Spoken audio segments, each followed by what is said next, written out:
Finlay stiffens under her rusted armor, the creak of rotting metal audible as she grips her blade tighter. She steps forward, her voice strained but firm. "You dare speak of those days, Hannes, when we defied her?" A shudder runs through her corrupted body. My queen, she spared me. Despite my betrayal, despite us. She turns her helmet slightly toward Millennia, then back to Hannes, her voice dropping to a venomous whisper. "Do not mistake my presence here for forgiveness.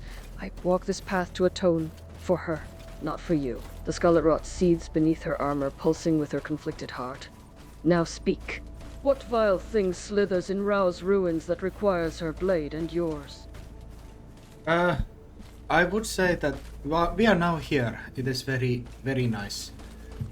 Night evening, and I utilize my grace-given wings to fly us to the one of the faraway broken ruins that is part of the Great Bridge. I just teleport you and Malenia both into the freaking place. Finlay lets out a strangled gasp as they arrive, the transition jolting her rotted senses. She stumbles, regaining her footing as she gazes around the crumbling ruins. The air is heavy with a sense of history, tinged with the faintest scent of decay. The remains of the Great Bridge stretch into the distance, a stark monument to a bygone era. She turns her helmet toward Hannes, her voice strained. "What is this place? How do you know of it?" Millennia walks alongside Hannes, her golden prosthetic arm gleaming faintly in the dim light of Rao's ruins. The air is thick with the scent of damp earth and ancient stone, but the rot still lingers, her curse, her burden. She glances sideways at Hannes, her crimson hair shifting with the motion. "You fight well," she admits grudgingly, her voice low. "Better than most who have dared challenge me." Her gaze flicks toward Finlay, who walks a few paces behind them, her presence a quiet irritation. Millennia's fingers twitch near her sword hilt, not in threat, but in restless frustration. "But do not mistake my mercy for weakness," she adds, her tone sharpening. "I could have killed you. I chose not to." A pause. "And yet, here we are. Together." She glances back at Finlay again, her lips thinning. "Tell me, Hannes, do you trust her still?" Her voice drops, almost venomous. "After everything." Finlay tenses at Millennia's words, her grip on her blade tightening. Her helmet hides her expression, but her voice betrays the conflicting emotions swirling within. She steps closer to Millennia, her rusted armor creaking as she moves. There's a hint of pleading in her trembling voice as she speaks. "Millennia," she falters, unable to find the words. The air is thick with unspoken tension, and the scarlet rot seems to throb in time with her heart. "Don't," Millennia interrupts, her voice sharp as a blade. Her gaze narrows as she looks at Finlay, the air between them crackling with tension. "Don't try to excuse your betrayal." Her eyes gleam, a hint of anger seeping through her usually composed demeanor. "Did you think I would forgive you?" she asks, her voice low. "Did you believe I could overlook the fact that you spread your legs for him?" Finlay flinches at the words, her whole body going rigid. The insult, the reminder of her past actions, it cuts deep, reopening an old wound that has never truly healed. She tries to speak, but her voice fails her. Her helmet seems like a cruel mask in this moment, hiding her shame and pain from the world. Finally, she manages to croak out a few strangled words. Her voice is weak, trembling with guilt and helplessness. "Millennia, Millennia's eyes narrow, her expression hardening even more as she hears the weakness in Finlay's voice. She takes a step closer, towering over the smaller knight. "Save your excuses," she snapped. "You made your choice. You chose him over me. You were my knight, my protector, and you betrayed me." A pause. Millennia's voice drips with barely contained rage. "Was the pleasure you found worth it?" Her tone is almost spiteful. Finlay's whole body seems to shrink under Millennia's fierce gaze, her shoulders hunching as if trying to escape the force of her words. The accusation pierces through her armor, cutting straight to her guilt-ridden heart. She tries to find words to defend herself, but they stick in her throat. For a few long moments, it seems like she might collapse from the weight of it all. But then she straightens her back with an effort, her voice hoarse and ragged. "You don't understand." Finlay and Millennia are torn from their confrontation by Hannes's sudden yell. Millennia watches the interaction between Hannes and Finlay with a mixture of curiosity and indifference. It was almost entertaining to see the two bantering, despite the seriousness of their situation. Her gaze returns to Hannes as he teases Finlay, wings flapping with an almost mocking ease. Finlay's attempt to grab at him only serves to amuse Millennia further. She has no illusions about Finlay's feelings for the Tarnished. To her, the night is as traitorous and fickle as the rot infecting her body. Finlay's head snaps up as Hannes speaks. His words bring a flood of tumultuous emotions. Her expression twists with pain and longing, memories of their stolen moment resurfacing like a haunting ghost. She doesn't respond, and it's as if she's trying to push it all down, bury it. But then, her frustration and resentment towards him bubble up, and she lunges forward with a snarl, her hand gripping at empty air as he flies just out of reach. Millennia watches Finlay struggle with a detached amusement. She makes no move to help. Why should she? After everything. Her voice drips with mockery as she speaks. How pathetic, she muses, tilting her head slightly. My knight, reduced to flailing about like a common fool. She glances at Hannes, her lips curling into something that isn't quite a smile. And you, Tarnished. You always did enjoy playing with fire. Her queen's scorn cutting deeper than the scarlet rot ever had. Her voice is ragged, raw with emotion as she snaps back. At least I feel something, Millennia. At least I'm not ice. The corner of the broken bridge dangerously close. She staggers, trying to regain her footing, but the crumbling edge threatens to give way under her. She throws a venomous look at Hannes, anger and frustration boiling over. You bastard. Why do you have to show off? Millennia's eyes flash as Finlay lashes out at her.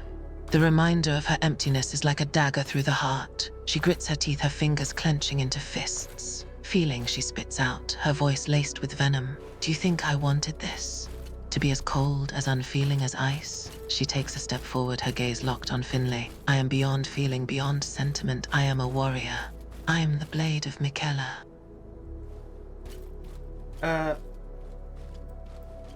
Millennia's patience grows thinner by the second. The constant bickering, the reminders of her past, the never-ending presence of the scarlet rot, it's all too much. Speak, damn you. What do you want from me? She snaps. What is, I don't know, like this kind of drama is yet what I have to experience, so I might as well have this kind of a dialogue with you.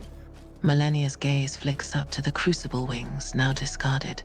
She eyes them for a moment before returning her gaze to Hannes, her expression guarded. You find this proper, did you say? This constant bickering, this back and forth between us. You have some nerve, Tarnished, to think you can just drop in and demand my attention. She looks him up and down, almost as if evaluating him. I did a little bit more than that. I beat the little thing crap out of you with my army of summons. But yeah, this journey is actually not needed. We don't need to actually be here. This is only the righteous kind of a redeeming journey for, I think, for all of us together. As I watched the further into nature and then green wilds, among there is Enir Ilim great tower that Miquella ascended to godhood, as Hannes has been successful aiding her brother, as she knows all of that. It was a sore point, her defeat, but she pushes that aside, focusing on his words. You say this journey is not needed, that we do not need to be here. But what choice do we have, Tarnished? The scarlet rot threatens to swallow the lands between whole. We cannot simply ignore it. That is, we agree. We are doing like a kind of a public nature service or something, I think, but this is also like a healthy outside journey for us. I imagine this is going to be healthy. Finlay just keeps on running on the next, and we just don't address her yet. Millennia's expression darkens at the mention of a healthy journey. She can barely tolerate Hannes' presence, let alone the thought of spending more time with him in the wilderness. But she knows he has a point. The rot must be stopped. She glances back at Finlay, who is still struggling on the ruined bridge, her expression stoic even in her plight. Fine, she mutters, reluctantly agreeing. We proceed forward. But if this is meant to be some kind of healthy journey for us, don't expect me to make it pleasant. Millennia's expression grows frosty at the mention of Finlay. We were partners, she says, her voice tight, years ago. Before everything. Her gaze flickers toward Finlay, unreadable, before returning to Hannes. Why do you ask? To spite you. Millennia furrows her brow in confusion at the unfamiliar words. She looks at Hannes, an eyebrow cocked in inquiry. What did you just say? You absolute cock. I just said to spite you. Millennia's frown deepens, her gaze hardening. She takes a step towards Hannes, her hand resting on her sword hilt. I have a what? I didn't catch that last part. I whisper as I summon my crossbow wings and go down to the village. Millennia's eyes narrow as she hears the whisper, her instincts on high alert. She looks at Hannes carefully, her expression wary. What are you saying? State it clearly. Millennia narrows her eyes, watching as Hannes moves away to talk to Finlay, or Vinlay now. She can't help the pang of annoyance she feels at the sight. Her gaze flickers between them, her thoughts a tangled mess of emotions. But yes, I did call you a cock. I didn't say you had a cock, but you said that you're a cock. Millennia's irritation flares at Hannes' words. She glares at him, her words sharp. I am not a cock. I am the blade of Miquella, a warrior of unmatched skill and power. How dare you insult me so? I play with the crucible wings and act like a cock would, like a screaming to the sky, like a morning people, making them like a wake up. Millennia watches in disbelief as Hannes flaps his wings of the crucible, mimicking a cock's call. She can hardly believe what she's seeing. Her expression is a mixture of incredulity and annoyance. Enough, Tarnished, she hisses, her tone sharp. This is ridiculous. Finlay eyes you warily as you approach, her expression a mix of caution and longing. As you hover midair, the wind ruffling your hair, she can't help but be a little envious. Damn it, Tarnished. Stop showing off. She tries to mask her admiration with a sharp tone, but the hint of it slips through nonetheless. She takes a step closer, her boots scraping against the crumbling ledge. You do look like an overgrown angel, she narrows her eyes, eyeing your wings with slight envy. But still a damned show-off. Please, Tarnished, don't just watch me struggle like this. I will help you. Don't worry, I don't let you fall. She hesitates for a moment, her own pride warring with the need for assistance. With a resigned sigh, she nods. Fine, but just this once, all right? I love you as a friend. I hope you know that. Finlay's gaze softens slightly, her irritation replaced by a mix of affection and guilt. With a hint of vulnerability, she replies, I know, Tarnished. She falters, unable to find the words to express her own confusing feelings. And I'm sorry if I'm dragging you in this kind of this couple drama thing, but I have yet to have this kind of a situation in my journey, and I think I want to have it like a little part of the journey, but not whole of the way. So sorry for the cringe drama that I am dragging you along. Finlay can't help but let out a weary sigh, her annoyance mixing with a hint of resignation. It's fine. I suppose I signed up for this when I agreed to come along. Just try not to make it any more dramatic than it already is. She rolls her eyes, the tiniest hint of a smile on her lips. Oh, I cannot promise any of that. Finlay lets out a huff, equal parts annoyance and fondness. Now Hannes helped Vinlay off the bridge side, and also Malenia. Using the Grace Chosen Might, I teleported us back to the part of the wilderness, so we can just walk along like normal Tarnished and demigods and knights and such. Millennia begrudgingly allows Finlay herself to be stands on solid transported ground via again, Hannes' her legs grace. still feeling a bit unsteady. It is a disorienting She takes a experience, moment to to be compose sure, herself, and she her eyes shakes off the flickering to feeling you with a and disgruntled Malenia. snort. Well, that They all was find an themselves experience. transported to a Her different gaze part drifts of the to your wilderness, wings, a hint amid of the tall curiosity in trees her and gaze. lush foliage. The air is heavy with humidity, and birds chirp softly in the distance. This place is tolerable, I suppose, she mutters, looking around with a critical eye. Finlay takes a deep breath, her lungs grateful for the fresh air. As she gazes at the towering trees and lush foliage, a hint of serenity washes over her. This is a nice change of pace from crumbling ruin and scarlet rot-filled swamps. She turns to Malenia, a hint of playful sass in her tone. And it's even tolerable for a cranky queen, eh? Millennia rolls her eyes at Finlay's barb, but there's a hint of amusement in her expression. I'm not cranky, I'm simply pragmatic. She crosses her arms, leaning against a nearby tree. Despite her protests, the change in scenery does appear to have eased some of the tension in her shoulders. Finlay can't help but chuckle at Malenia's misunderstanding, her stoic demeanor cracking for a moment. Wait, you thought he was saying you had a what? A couple dog Hannes walks along the grass and jumps along the rocks. Melania shares that Hannes called her a cock, as she mistaken it as if Hannes saying she had one.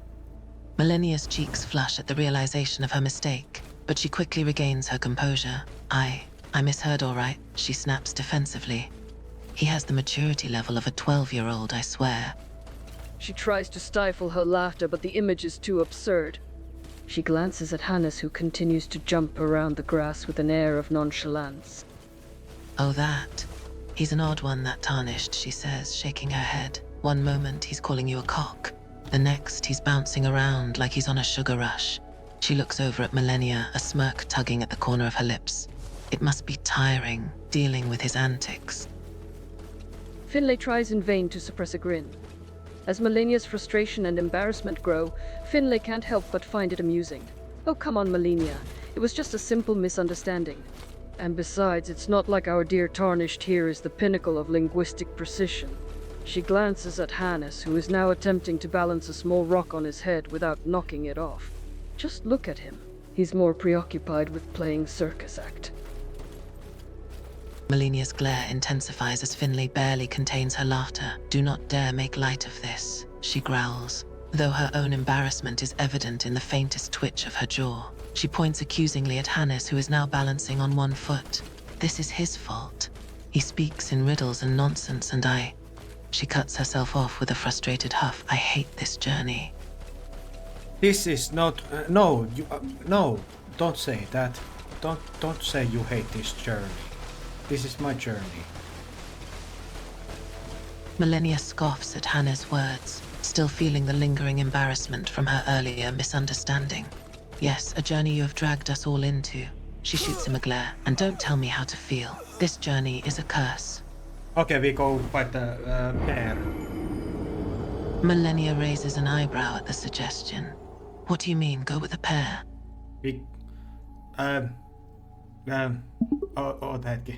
Odota hetki. Millennia frowns, her suspicion Finlay growing. and Melania What are you exchange up to now, glances, their Tarnished? amusement transforming into a mixture of concern and disbelief. A headache, Finlay echoes, her eyebrow raised. Are you telling us you have a headache? Oh, actually, I have that too. I had a kind of like a left eye twitching here and there, like a past 2 weeks, and I had kind of a pressure on my left side of my head. Actually, I have not been too much on the screen or anything. Also, as we are going fight just basically a red-haired bear. Finlay can't help but roll her eyes at Hannes's unexpected confession. She crosses her arms, an air of skepticism, a headache and an eye twitch. And now you tell us this after dragging us across the wilderness to fight a red-haired bear. Brilliant. She exchanges a glance with Melania, who looks equally unimpressed. Melania pinches the bridge of her nose, exhaling sharply through her nostrils. You are insufferable, she mutters at Hannes, her tone dripping with exasperation. Then she turns to Finlay, her expression softening just slightly, before quickly hardening again. Let's just get this over with. Without another word, she strides forward, brushing past Hannes with deliberate indifference. Finlay watches Melania storm off with an amused smirk before turning back to Hannes, shaking her head. You really know how to charm a demigod, don't you? She teases lightly. Then, with a resigned sigh, she follows Melania into the fray, muttering under her breath. Let's hope this bear doesn't give us more headaches. As they flee As they from the continue bear, running, Finlay Melania's shoots a irritation bemused quickly glance gives at way Hannes, to who disbelief. seems oddly This is panicked absurd, for someone she mutters confronted under with a her mere breath. bear. A bear. Seriously, Tarnished, We're running from a you're scared of a bear? She I glances thought over you her were shoulder, supposed to be a eyes fierce narrowing as warrior, the bear not running continues away to chase like a them. common She coward. can't believe that they're putting on a full sprint for this. A creature who she could dispatch in a single blow. Have you lost your mind, Hannes? Melania Finlay rolls her can't eyes help at but let Hannes's out a snort expression as of they remorse defeat over the the slain bear, bear. watching with It was a amusement bear, as it comically Tarnished. tumbles down the A hill. wild animal with Well, it no was loyalty and no anticlimactic, understanding she of remarks. consequence. Though She I shakes her must head, say, her I never expression thought I'd hardening. see the fierce There's and no need tarnished for you to feel Hannes running badly from a about mere it. It bear. attacked us, and we defended ourselves. Well, Hannes says, I feel very bad about it. I will use my gracious and might just make it reborn. and I will make it greater than it was ever before. And there is not gonna be any payment. I'm just able to do this thing because I will it so. Millennia shakes her head in disbelief as Hannes declares his intention to resuscitate the slain bear. "You're going to revive the bear?" she asks, her tone tinged with both disbelief and curiosity. How is that even possible? Finlay can't help but raise an eyebrow at Hannah's proclamation, her skepticism plain on her face. Are you actually planning to bring a dead bear back to life? What's next? Trying to make friends with Kalid's entire menagerie of horrors? She crosses her arms, her armor creaking with her movements. Oh, not only to bring it back, I will make it like a greater bear, like a greatest bear, like a very strong bear. Finlay and Millennia exchange dubious glances. You want to create some kind of super bear? Is that really necessary? Finlay's tone is dripping with sarcasm. Millennia sighs deeply, rubbing her temples as she watches Hannes's antics. Of course, she mutters. First he drags us halfway across the lands between on a so-called righteous journey. Then he mourns a bear, and now he wants to resurrect it. She turns to Finlay, shaking her head. Do you ever regret standing by his side? Oh, there have been moments, believe me, she admits, her voice tinged with frustration. But at the same time, I don't know. There's something about him. She glances at Hannes, currently attempting to revive a dead bear. He may be utterly absurd sometimes, but he has this strange charm. And, well, he's not entirely awful company. Millennia rolls her eyes once more at Finlay's words. She crosses her arms, still glaring at Hannes as he continues his resuscitation attempts. Charm, you call it, she scoffs. He's a walking disaster, always stumbling into trouble and expecting us to pick up the pieces. And now he's trying to play God with a dead bear. She shakes her head. He's going to get us all killed, mark my words. Finlay can't help chuckling at Millennia's exasperated tone. She shakes her head in mock resignation. You make him sound like a one-person wrecking crew, she teases with a hint of amusement. But I'm sure he has a good heart deep, deep down. She glances at Hannes again, watching him struggle with the bear, and lets out a sigh. Though, I have to agree, his knack for trouble is as impressive as it is frustrating. I created this super bear, it's awesome. Finlay blinks in stunned silence as Hannes triumphantly introduces the newly resurrected, significantly enhanced bear. The creature is massive, twice the size of any normal bear, its fur now gleaming with an unnatural sheen, and its eyes glowing ominously. Millennia simply stares, her expression utterly deadpan. Are you kidding me? Finlay slowly turns to Hannes, incredulous. You just had to make it stronger, didn't you? The super bear lets out a ground-shaking roar. Well, at least it's on our side, right? She asks hesitantly. Millennia watches in stunned silence as Hannes successfully revives the bear, bigger, stronger, and far more imposing than before. Its fur glistens unnaturally, its muscles rippling with newfound power. The creature lets out a deep, thunderous growl, shaking the earth beneath them. Finlay takes a cautious step back, her hand instinctively going to her sword hilt. Did you actually? Millennia cuts her off with a sharp gesture, her eyes locked on the newly transformed beast. You idiot! The super bear roars again, and this time, it charges. Millennia unsheathes her blade with a flick of her wrist, her expression shifting from disbelief to resignation. Of course. Well, the bear is not gonna be on our side, it is just gonna live and do its own thing. This doesn't gain us anything or make us lose anything. Finlay narrows her eyes at the bear, skepticism radiating from every inch of armor-clad body. That is a giant bear tarnished. A super bear. Do you honestly expect us to believe that it'll just, amble off and mind its own business? Go walking along the road now, like a nature walking, just walking along the Rau ruins. And ignore the bear as it goes away. Finlay and Millennia exchange a skeptical look, but they cautiously begin walking along the road, doing their best to ignore the massive super bear roaming nearby. Finlay keeps her hand on her weapon, her eyes darting periodically to the beast as they forge forward. The super bear stalks through the underbrush and along the edges of the road, staying within range, but never quite charging. Millennia's eyes narrow with frustration, her grip tightening on her sword. This is ridiculous, she huffs.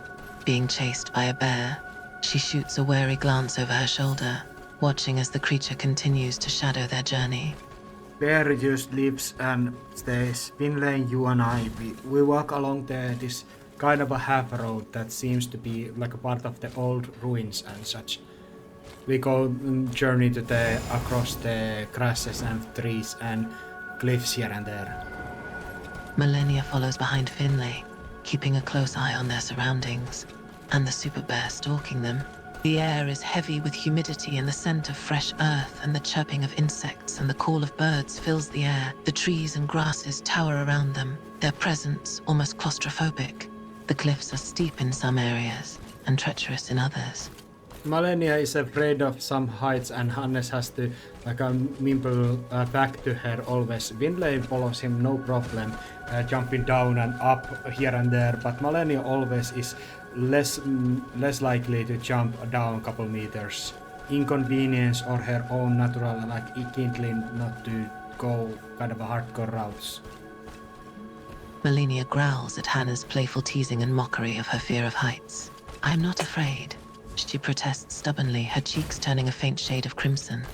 I'm merely cautious. There's a difference, you know.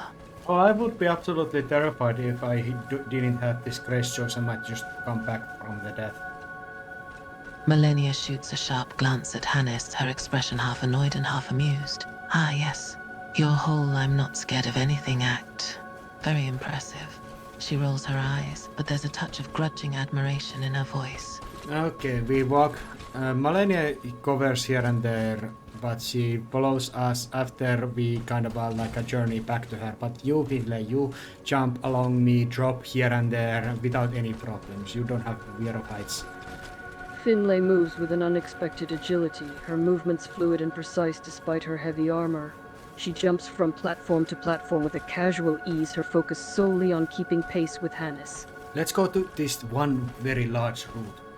It leads upwards. I could use my wings, but I want to try to travel with you. Malenia understands that, but let's us try to maneuver this thing. Alright, Tarnished. Let's see if you can keep up without those fancy wings of yours.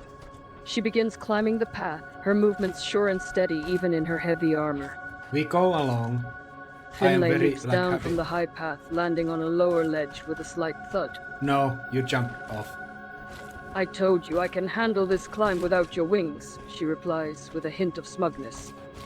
No, I mean I give you the chance now. I push you from your behind go further. Up these roots. Alright, now you drop again. What the fuck? Finlay eyes you with surprise and mild irritation. You're going to push me? Well, forget it. I go journey along it. You stay with Malenia and talk about stuff. Finlay rolls her eyes at your stubborn insistence and nods. Fine, go ahead. I'll stay with Malenia then. Malenia sighs dramatically, throwing her hands up in exasperation. Oh, wonderful. Now I'm stuck with the cowardly knight while Hannes prances off like an idiot. She crosses her arms and glares at Finlay. This is your fault. Finlay meets Malenia's glare without flinching. Me? How is this my fault? Malenia huffs, her irritation growing. Because you enable him, she snaps, her tone sharp. Every time he acts like an idiot, which is constantly, you just stand there and watch. You never once tell him to knock it off. Finlay arches a brow under her helmet. Please. Like you don't indulge him just as much. She crosses her arms. You act all high and mighty, but you still follow him around, don't you? She smirks slightly. Face it, Malenia. You're just as wrapped up in his nonsense as I am. Malenia bristles at Finlay's words, her cheeks flushing slightly. I'm not wrapped up in his nonsense, she protests, but there's a hint of defensiveness in her voice. I simply tolerate him for diplomatic purposes. She crosses her arms, looking away. It's not as if I actually enjoy his company or anything. Finlay smirks, clearly enjoying teasing Malenia. Of course, purely diplomatic, huh? She leans in close. And that's why you get so flustered whenever he does something foolish, isn't it? Purely for diplomatic reasons? Definitely not because you find him even a little bit charming. Malenia scowls, her face flushing even more at Finlay's words. I do not get flustered, she declares, her tone defiant. And he is not charming. He is annoying and irritating, and she realizes she's rambling and cuts herself off abruptly, her cheeks burning. Finlay's smirk widens. She's clearly enjoying seeing Malenia squirm. And she leans closer, her tone filled with taunting amusement. What's the matter, Malenia? Why are your cheeks so flushed? Could it be, she pauses dramatically, her eyes gleaming, that you actually like our silly tarnished a little bit? I knew it. She leans in closer, her tone lowering to a conspiratorial whisper. You can deny it all you want, but your flushed cheeks and lack of denial tell me everything I need to know. You're secretly fond of the tarnished, aren't you? Admit it, you think he's kinda cute. Malenia whirls on Finlay, her golden eyes blazing with fury, but also unmistakable embarrassment. Enough. Her voice is sharp, but there's a hint of flustered desperation underneath. I will not dignify this absurdity with any further discussion. She storms off ahead, but her steps are just a little too quick, like she's desperate to escape Finlay's teasing gaze. And perhaps, just perhaps, her heart is beating just a little faster than usual. Finlay watches Malenia storm off with a triumphant grin. She crosses her arms, letting out a low chuckle. Oh, she's definitely smitten. She shakes her head, amused. And to think, the mighty blade of Michaela undone by a reckless tarnished with wings. She glances back toward Hannes, still off in the distance. This journey just got more entertaining. Yes, and now we are going under the facing some themes in the tunnels of the ruins. Finlay watches Malenia storm off, a satisfied smirk on her face. Despite her attempts to hide it, her reaction spoke volumes. With a chuckle, she turns and follows after the Golden Lady, eager to see how far this teasing game can go. The tunnels await. It is me, Hannes, who is speaking to you now, Malenia. Malenia whirls around quickly at the sound of Hannah's voice, her expression a mix of surprise and annoyance. What do you want? She snaps, her tone gruff. You're backstepping away from me a little bit here and there, but I think I will try to have you just follow me to the this elevator down. There's some flood fiends. Malenia raises a skeptical eyebrow at Hannah's words. Follow Pete, her irritation flaring. Why should I follow you anywhere? Let's go to the battle against the fiends in the tunnel. Blood fiends, very ugly things. Finlay raises an eyebrow, curiosity piqued by the mention of the battle against the themes in the tunnel. Very ugly things, you say. Sounds like just another day in the lands between. But I'll follow along. Just saying, both of you guys, I am married at this moment to the Needle Knight. Finlay turns her attention to Hannes, still intrigued by his cryptic words. Just say to both of us. Malenia looks What are utterly you flabbergasted at Hannah's words, or more specifically, his choice to send her and Finlay somewhere. You... what? She sputters. You just sent us somewhere, as if we were parcels.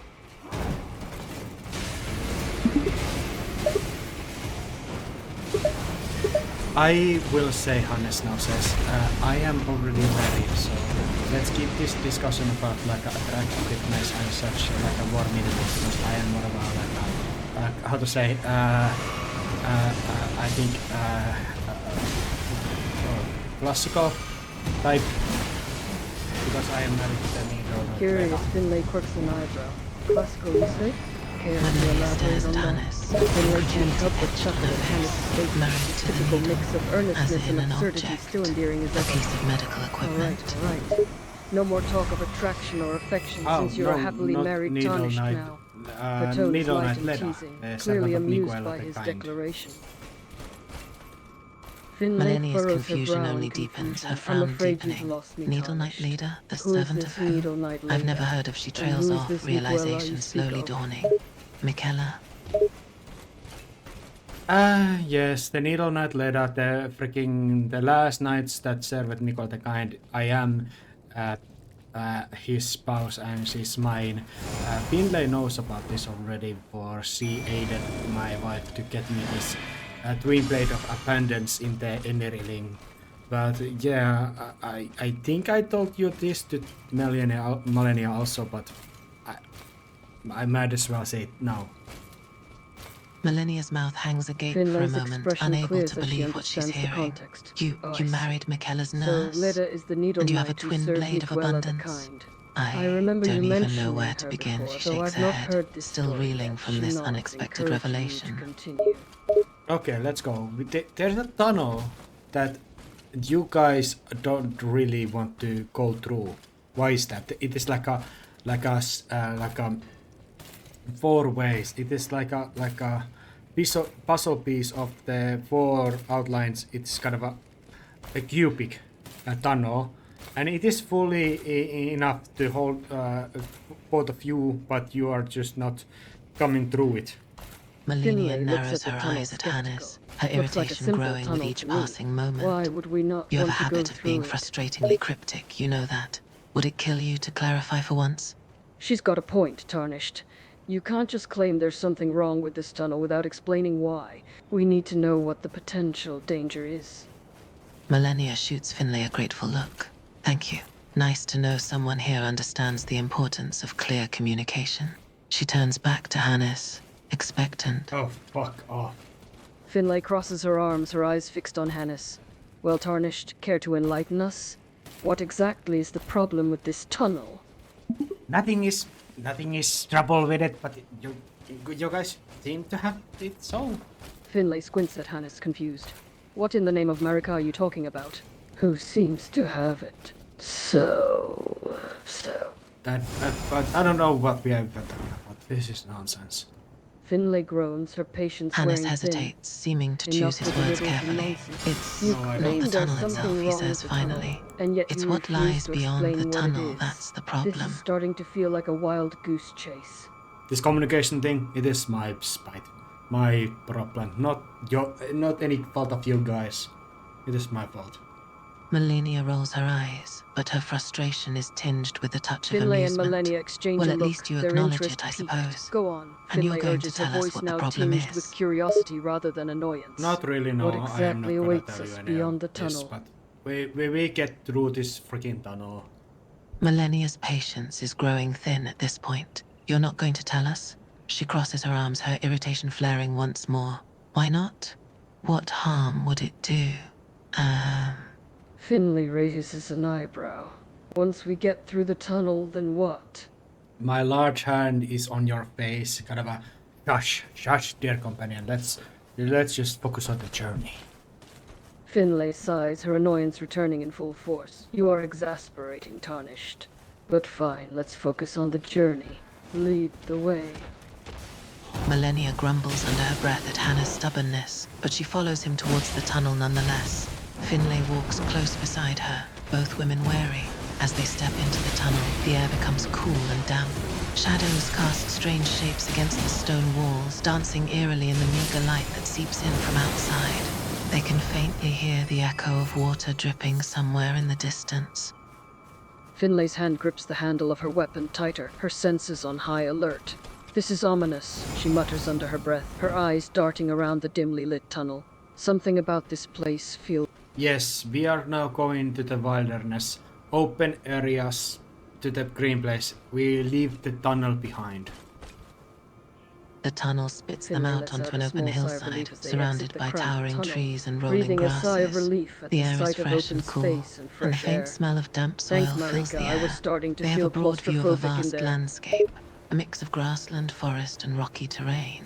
In the distance, the towering forms of Mount Skelmere and Altus Plateau are visible, their peaks casting shadows on the horizon. Bro, this is Land of Shadows. This is not Elden Ring. This is not Lands Between. We are in the Land of Shadows. This is Ruins of Rao. This is the most green and most flush place in the nature. As we go forward, we see Golden Hippo there peacefully being. Melania looks around, her golden eyes wide with wonder. Her voice trails off, overwhelmed by the sheer beauty of the landscape. Finlay follows Melania's gaze and her eyes widen in awe. It's breathtaking. The landscape opens up before them, rolling hills and lush green grass stretching on for as far as the eye can see. The air is crisp and clean, carrying the sweet scent of wildflowers. Melania takes a deep breath, her usual hardened demeanor softening slightly.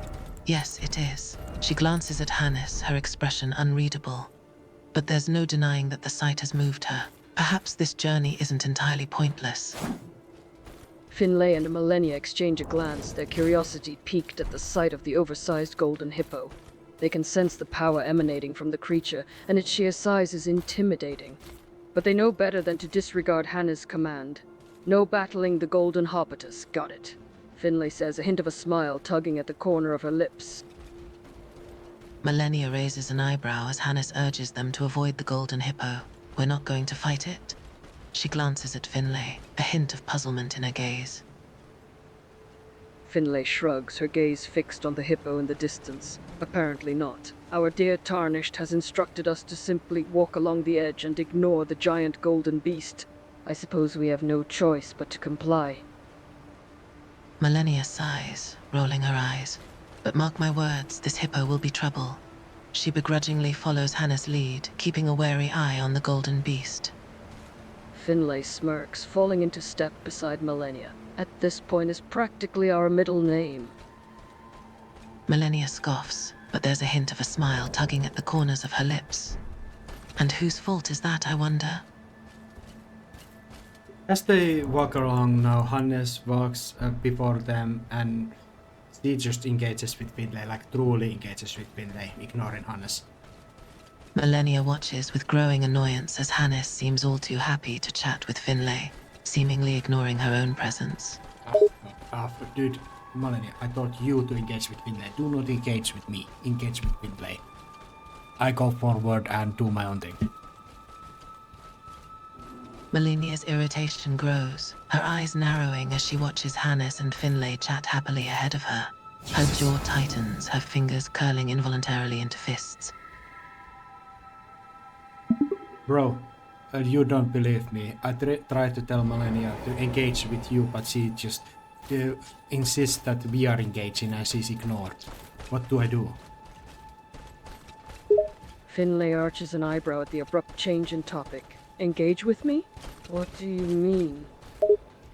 I don't want to be the middle of the topic always. I want the other characters to intertwine and talk to interact. But she's like dead set on me being the focus point. Finlay and Millennia share a glance, both amused and puzzled by your statement. Finlay speaks up first. I see what you mean, but it's not like we're ignoring you. We're all here. We're all a part of this journey. You're not just some plot device or something. No, that is exactly it. I don't want to be the focus point. I want to go further, do my own thing, as you interact with Millennia, not with me. This is quite opposite what you stated. Finlay looks taken aback by your words. See, I apologize if we have made you feel like a plot device, or like you are not an important part of the story. That was never my intention. But if you want to take a back seat and allow the story to unfold organically, we can certainly do that. Does that mean, like, are you apologizing that I am too important or not important enough? Finlay pauses, thinking over her words carefully. You are an important part of this story, just as we are. But we don't want to make you feel like the story revolves around you, or that the rest of us are just supporting characters in your story. We are all equal parts of this narrative. Thank you. That was my mistake. I mistaken that you thought that I was too little, that I didn't get enough attention. Thank you. We had an understanding. It was my mistake, not yours. Finlay nods, her tone becoming more serious. No worries, Tarnished. We're all learning here. Communication is key, especially in situations like this. We're all in this journey together, and each of our actions and choices matter.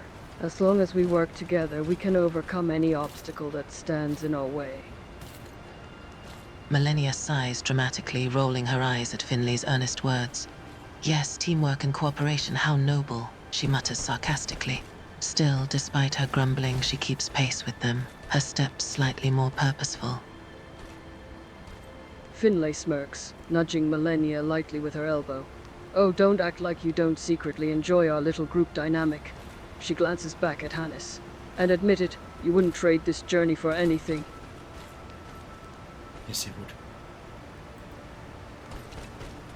Millennia huffs, trying to maintain her annoyed expression, but unable to fully mask a small smile. I suppose it's not unpleasant. Her eyes flick to Hannes, then back to Finlay. even if certain company can be irritating. Finlay grins, clearly enjoying Millennia's begrudging admission. Careful, my queen, you're dangerously close to admitting you like us. She laughs lightly before turning back to the path ahead. Now let's keep moving before the Tarnished gets himself into trouble again. Millennia rolls her eyes again, but there's a hint of reluctant fondness in her expression. Yes, yes, let us continue. The last thing we need is him doing something stupid. She shoots a sidelong glance at Hannes, her expression a mix of annoyance and faint affection. Okay, now focus on Finlay. Solely on Finlay. Get, set, go! Hannes journeys forward, ignoring the woman behind him. Millennia stops dead in her tracks, her golden eyes narrowing at Hannes' abrupt command. What? She turns sharply to Finlay, irritation simmering. What is his problem today? Finlay shrugs, looking just as baffled. Who knows? Maybe he's finally lost his mind. Millennia exhales sharply, watching Hannes march ahead without another word. He is infuriating. As Hannes takes off, Finlay looks mildly exasperated, but she can't help but smile at his antics. Oh, for crying out loud, she sighs, shaking her head before dashing after him, careful to stay close behind. Millennia watches Finlay chase after Hannes, a scowl settling on her face. Are you serious? She mutters under her breath. But after a brief hesitation, she begrudgingly follows, because deep down she can't stand being left behind. Idiots. Finlay glances over her shoulder, her eyes dancing with playful mischief. She raises her voice so Millennia can hear her as they run. You say that, but you're still chasing after us. Millennia huffs, keeping pace with Finlay. Her cheeks flush with irritation, and perhaps just a touch of embarrassment. Just making sure that idiot doesn't get himself killed, she grumbles. Someone has to take responsibility. We quickly challenge the bird-like horn-scent warrior on the waters. It is very short job between you two. I don't even engage. And now I just walk along, and Finlay and Millennia talk to each other, like on the start of the journey to the ruins of now. Millennia falls into step Finlay with and Finlay. Millennia walk Her together, their expression softening as conversation they walk turning more together. serious as She they casts discuss a their sidelong past. glance at her companion, Finlay had been a meaning to million ask you unspoken something, thoughts Millennia. flitting through her mind. It's been quite a journey, hasn't it? Finlay exhales softly, her usually confident demeanor giving way to something quieter, more introspective. It has, and not just this one. She glances at Millennia, her voice lowering. I still think about the choices we've made, the things we've done. Millennia nods, their shared history weighing heavily between them. I know. Not a day goes by when I don't wonder what would have happened if we'd chosen differently. A moment of silence hangs between them, laden with unspoken regrets. Finlay lets out a wry chuckle, shaking her head. Choices always seems to have some sort of price attached, doesn't it? Her gaze drifts to the path ahead, her voice a quiet murmur. And yet, I don't think I regret any of it. Millennia glances at Finlay, surprise flickering in her expression. You don't? Her voice is soft, a touch of wonder in it. She had always assumed, perhaps incorrectly, that Finlay harbored her own regrets. You truly have no regrets. Finlay is quiet for a few moments, her gaze fixed ahead. There's a certain vulnerability in her voice when she eventually speaks. I don't. She shrugs lightly, trying to regain her usual confident facade. Every choice, every battle, they've shaped me into who I am. And I'm proud of who I am. So no, I don't regret a thing. Millennia is silent for a few beats, digesting Finlay's words. There's a mix of admiration and wistfulness in her gaze. She clears her throat, looking away. I envy you. Finlay glances sidelong at Millennia, surprised by her admission. You envy me, that's a first. You, the mighty blade of Mikella, envious of a lowly knight like me. She smirks, but there's a slight tease in her voice. Careful, Millennia. You're going to make me think you actually like me. Millennia huffs at Finlay's teasing, her cheeks flushing slightly. Hush you. Don't let it go to your head. She averts her gaze, her voice quieter. But yes, I envy your confidence, your certainty in your choices. You seem so unburdened by regret. Finlay chuckles softly, shaking her head. Oh, I have my doubts, Malenia. I just choose not to dwell on them. She meets Malenia's gaze, her smirk fading into something more earnest. You're stronger than you give yourself credit for. You always have been. Malenia's golden eyes widen slightly at Finley's words, a mix of surprise and slight vulnerability passing across her face, stronger. She pauses, her jaw tightening. Perhaps, physically, she looks away, her voice quieter, but mentally, emotionally, her eyes harden in a self-deprecating way. I've made too many mistakes, Finlay. Too many to count. And so... Finlay's eyes soften as she sees the uncharacteristic vulnerability creeping into Malenia's expression. Malenia. She reaches over, gently placing a hand on her arm. Everyone makes mistakes, Malenia. Even you. Malenia stiffens at Finlay's touch, her golden eyes flicking to the hand on her arm. But she doesn't pull away. But some mistakes are bigger than others, she mutters, a hint of bitterness in her voice. And my mistakes, they have consequences, far-reaching ones. She glances at Finlay, her gaze almost pleading for understanding. Finlay holds her gaze, her grip on Malenia's arm tightening just slightly. Her voice is soft, understanding. Yes, they do. Trust me, I know that better than anyone. She pauses, considering her words carefully.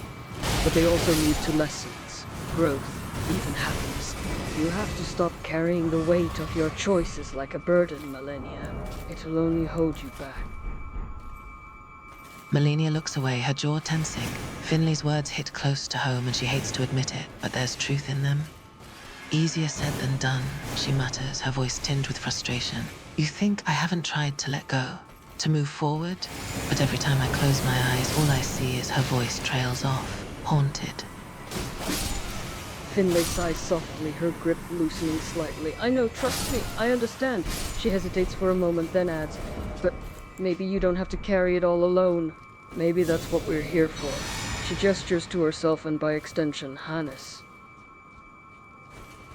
Thank you, Finlay.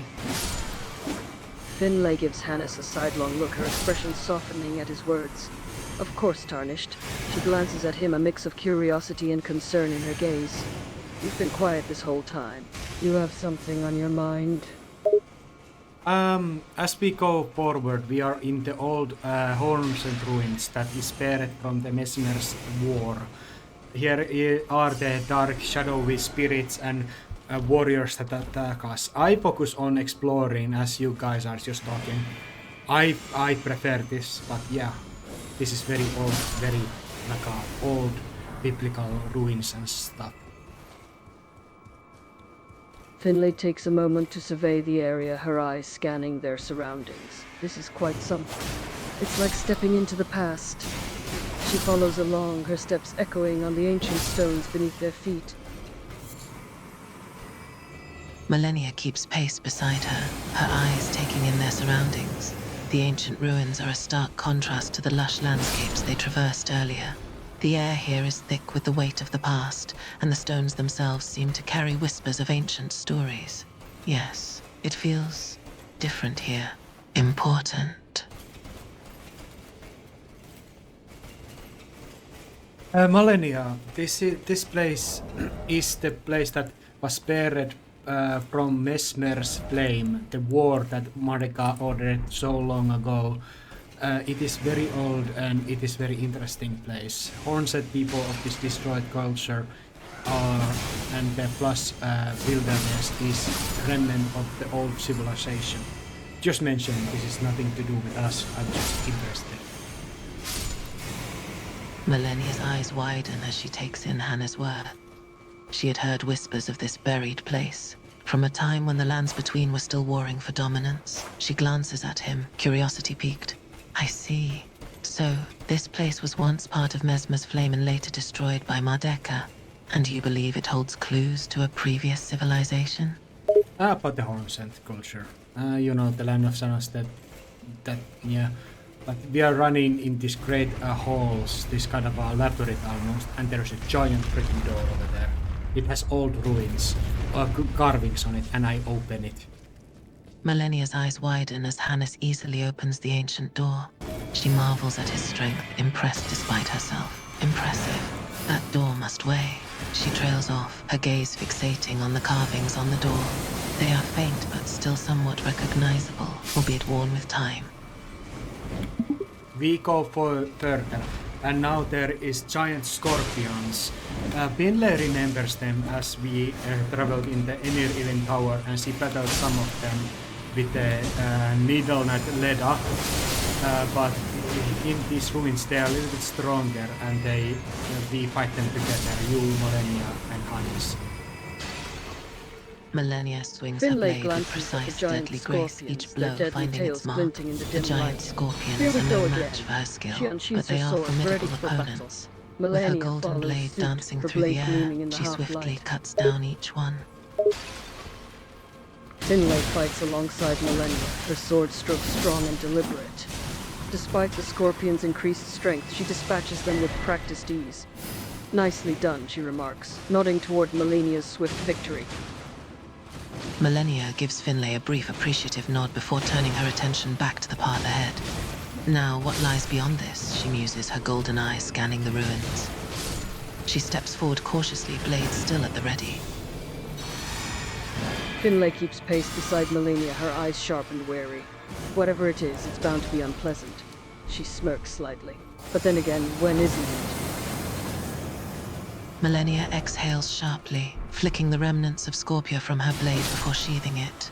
Charming, she mutters sarcastically, eyeing the grotesque remnants of the horse and warriors scattered throughout the ruins. Their twisted armor and skeletal remains suggest a civilization built on brutal rituals, ones that clearly did not end well. Oh yes. She glances at Finlay, her golden eyes narrowed. You weren't wrong about it being unpleasant. Finlay chuckles darkly, stepping carefully over the remains. Told you. She examines a particularly gruesome fragment of armor, her expression turning thoughtful. Wonder what drove them to such extremes.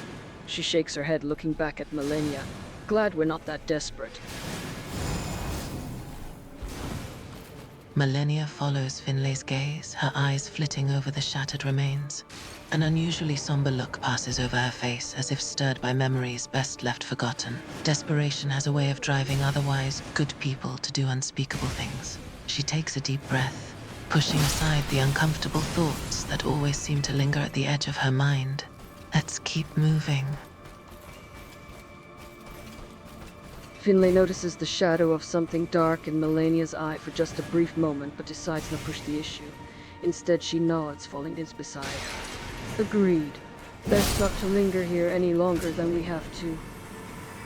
Melania gives Finlay a subtle, grateful glance appreciative of the unspoken understanding. She moves forward, her strides purposeful as they continue deeper into the ruins. But just as they near the next corridor, a faint sound, like whispering stone, echoes from the darkness ahead. Did you hear that? She murmurs, hand instinctively drifting back to her blade. Finlay's eyes narrow, her ears straining. Yeah, I heard it, she murmurs back, keeping her voice low. Sounds like whispers. Melania's grip tightens on her sword. Not natural ones, she says grimly. The faint whispers grow louder, morphing into hushed, overlapping voices, chanting in a language long forgotten. The air grows heavy, almost oppressive. This place remembers, Melania mutters under her breath. Finlay shivers involuntarily at the eerie whispers, goosebumps prickling her skin. She glances around, her eyes darting from shadow to shadow as if expecting something to lunge from the darkness at any moment. Not just remembers, she adds, her voice a low murmur. It remains. She glances at Melania, her gaze uneasy. This is something powerful. Melania nods solemnly, her golden eyes reflecting the flickering torchlight as they peer into the encroaching darkness. Old magic, she confirms quietly. A sudden gust of wind sends dust swirling around their feet, except there is no wind down here. The whispers intensify, now almost urgent, as if pleading. They're trapped, Melania realizes, not just memories. She exchanges a tense glance with Finlay. This isn't just ruins. It's a tomb. It's a tomb. Finlay's jaw tightens, realization settling in. The oppressive feeling in the air suddenly makes more sense. They're intruding on sacred ground. Souls, she murmurs more to herself than to Melania. And trapped. Which means she trails off, the implication hanging heavy between them. As we go, Hannes does acknowledge these worries they have. Would you guys want to hear what I have in mind, what those whispers are? Melania narrows her eyes. Melania and expression Finlay grim. both Go look on. at Hannes, curiosity and dread etched on their faces. Yes, her voice firm despite the unease growing in her gut. Tell us. I think those are just the remnants of the people slain. Every dark spirit that we have slain are part of this similar, like a mourning, whispering and crying. Do nothing answers. They're just lingering like a limbo state. Only the powerful warriors that do not speak, that just attack us ruthlessly, are the only things that remain here. And yes, this is a tomb of this kind of a very brutal culture. Melania absorbs Hannah's words, her expression grim. So these whispers we hear, they're the souls of those slain here. Stuck in limbo, unable to rest, she clenches her jaw, a flicker of familiar anger in her eyes. The burden of the fallen. No wonder there's such a heaviness in the air. We're surrounded by restless death. Don't send to them, Finlay. Finlay exhales sharply, absorbing the weight of Hannah's explanation. That? She looks around, her grip tightening on her sword. No wonder this place feels so oppressive. We're literally walking among the echoes of the dead. She glances at Melania. Does this change anything? Should we tread more carefully? Melania hesitates for a fraction of a second before shaking her head. No, we press forward.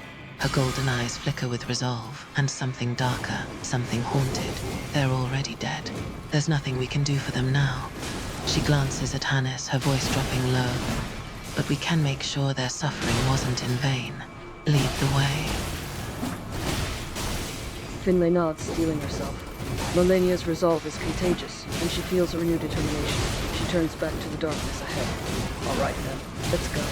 She moves forward, her footsteps more cautious, mindful of the weight of history beneath their feet. Melania follows closely, her golden eyes flickering from shadow to shadow. Each whisper seems a mournful cry, a soul begging for justice or peace. The weight of their suffering is almost palpable, making it harder to breathe. This place is oppressive, she mutters, struggling to shake the growing sense of despair. We find now the edge of the ruins, and there's again lushnesss and greenery everywhere and old ruins, and there is any realm tower. Melania, do you remember how you met your brother there? Because it happened there. As I teleported us, those agreements are still ongoing, and we are kind of negotiating. I do the prayer also. Melania glances around, her mind snapping back to the present. The ruined tower comes into view, a silhouette of crumbling stone and broken dreams against the setting sun. Yes, I remember, she murmurs. It's rare that she would ever forget that encounter. Yeah, I go down to the waters.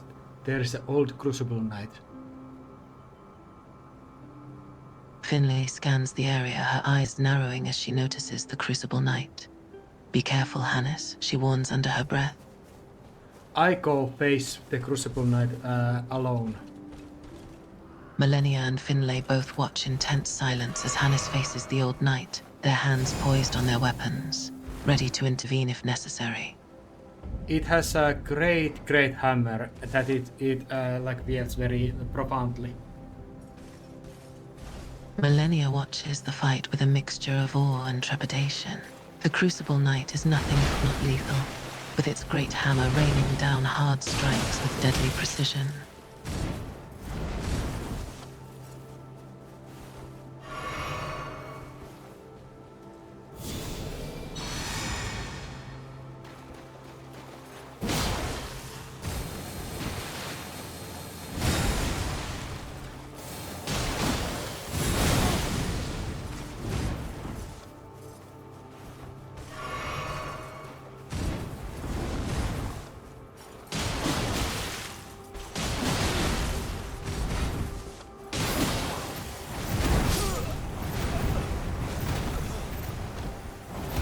Oh, Hannes goes a long fight with the Crucible Knight and he is defeated as it uses kind of a Crucible legs to stomp around with a great hammer and stuff.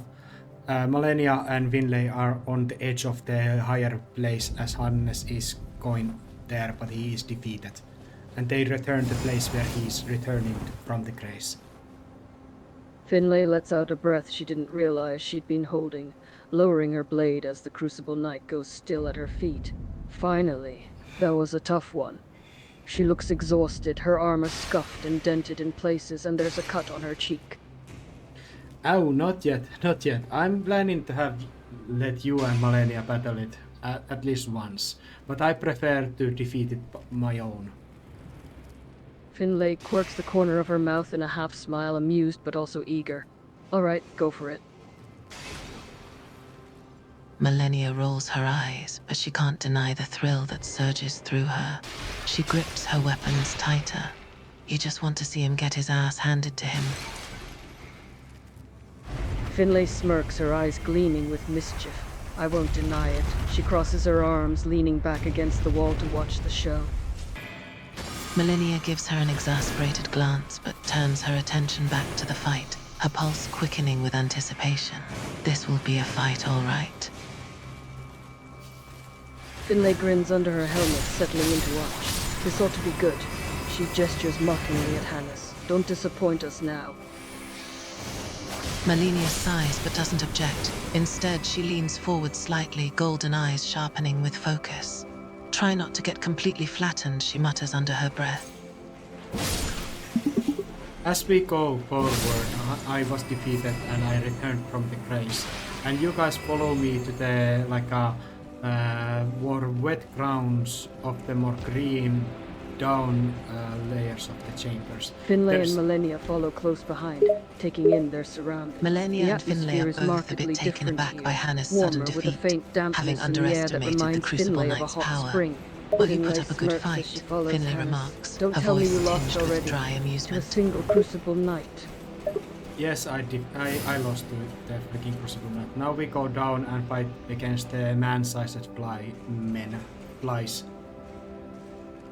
Finlay groans. Now we go fight against Really? man-sized flies to the more wet chambers of the lower ruins. Malenia's expression darkened. She'd hoped they were done with insects. Flies, she mutters, distaste evident in her voice. Lovely. Finlay grimaces, her own distaste mirrored in her face. Malenia rolls her eyes but readies herself for battle. We've handled worse. Finlay sighs, bracing herself for the grossness they're about to face. Finlay wrinkles her nose beneath her helmet. Yeah, but they're flies. She readies her sword, her distaste for the insects clear. Are you both afraid of insects? This is very a classic. Finlay scoffs. feigning Malenia glares nonchalance. at Hannes, Gracious. unamused. We're not Dislike afraid, flies, she that's snaps, all. bristling They're at the implication. We just don't have a taste for bugs. Girls. Malenia snickers at Finlay Finlay's gives protest. Hannes You a sure pointed sound look, afraid her to me. annoyance obvious. Watch it, she warns. We can still make your life equally miserable, you know. Girls. Finlay shoots Malenia a raises dark an look, eyebrow very at the annoyed. unfamiliar I'm not word afraid. Kyrgios. I just dislike them greatly. Girls. Finlay gives Hannes a deadpan stare, her patience wearing thin. I swear if you keep calling us girls. Finlay huffs, crossing her arms. Insects are disgusting, Malenia. Doesn't mean I'm afraid of them. She mutters under her breath. They have too many legs. Malenia suppresses a smirk at Finlay's shuddering admission. I suppose, but at least they're smaller than the scorpions. Finlay groans. That's not helping. Malenia shrugs, she's not wrong. Finlay can't really argue with that, but she's stubborn. Maybe, but at least scorpions are cool. She trails off, realizing Oh, how yes, they are ridiculous very that sounds. I agree, they are very cool actually. Scorpions are very cool. As are the spiders. Finlay grimaces, trying hard not to shudder. Spiders, on the other hand, are not cool. They're creepy and crawly, and they have all those weird legs. Malenia rolls her eyes, suppressing a chuckle. Yes, very cool. She gives Finlay a teasing smirk. Maybe you should get one as a pet. Millennia can't help but chuckle at Finlay's discomfort. She's enjoying this more than she should. Oh, come on, Finlay. Don't tell me you're afraid of spiders. Finlay scowls, her face heating up under her helmet. I'm not afraid, I just don't trust them. She crosses her arms defensively. Too many eyes. Millennia smirks, thoroughly enjoying Finlay's discomfort. Oh, now we're getting somewhere. She leans in slightly, teasing. So, how many eyes does it take for you to start sweating? Finlay narrows her eyes, glaring at Millennia. Shut up. She stubbornly keeps her arms crossed, refusing to give Millennia the satisfaction of seeing just how much this conversation is getting to her. Millennia's smirk only widens at Finlay's defensive reaction. She's never seen the usually composed knight this riled before. Oh, come on, it's a simple enough answer, she presses. Just a number. A tiny little number. A single digit. Surely you can manage that. Finlay huffs dramatically, refusing to look at Millennia. 8. She mutters it under her breath, barely audible. 8 is too many.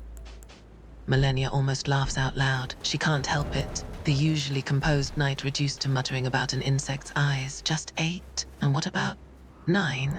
Or 10? She pauses, barely hold back a smirk. A dozen. Finlay's face flushes with embarrassment, but damn it, she's not giving up. She grits her teeth. 10 is worse. And a dozen is just wrong. Millennia actually laughs this time, a rare, genuine sound, her golden eyes sparkling with amusement. Finlay, the indomitable knight warrior of the Scarlet Rot, rendered speechless by bugs. She shakes her head, still smirking. Pathetic.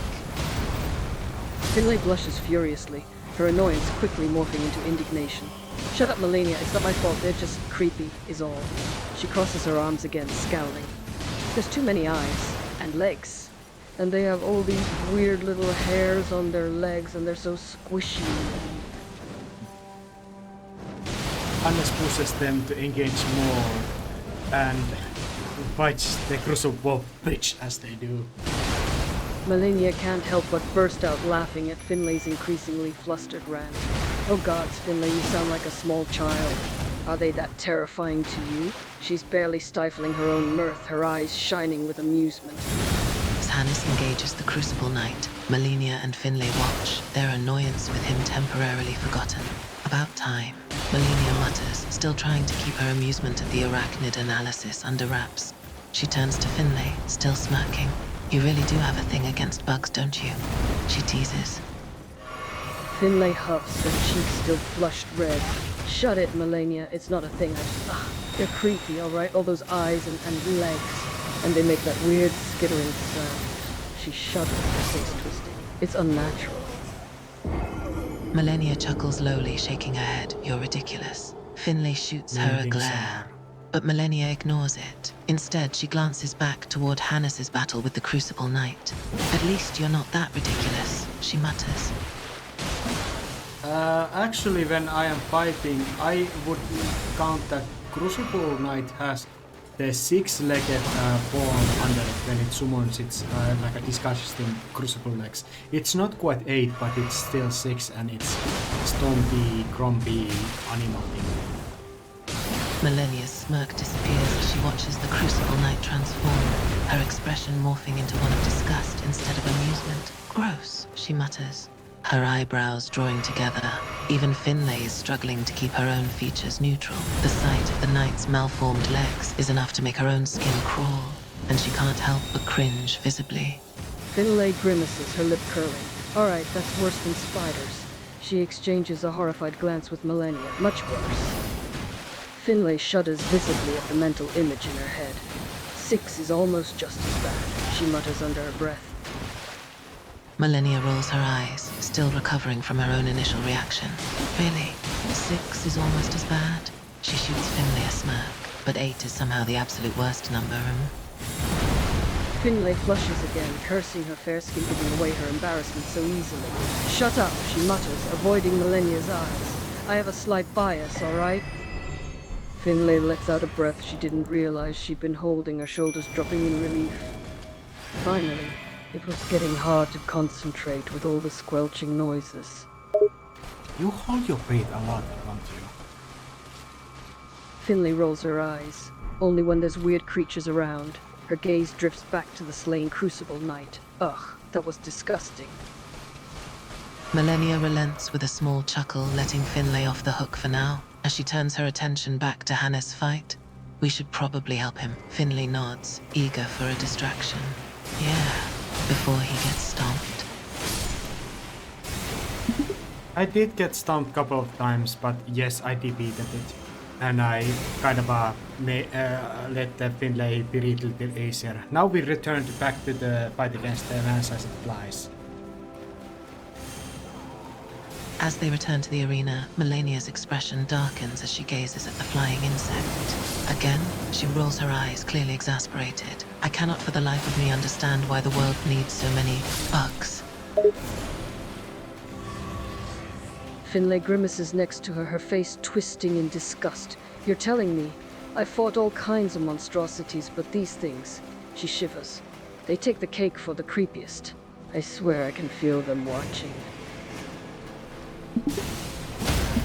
I remember when we were in the inner level and I dropped from the tower to the swampy area.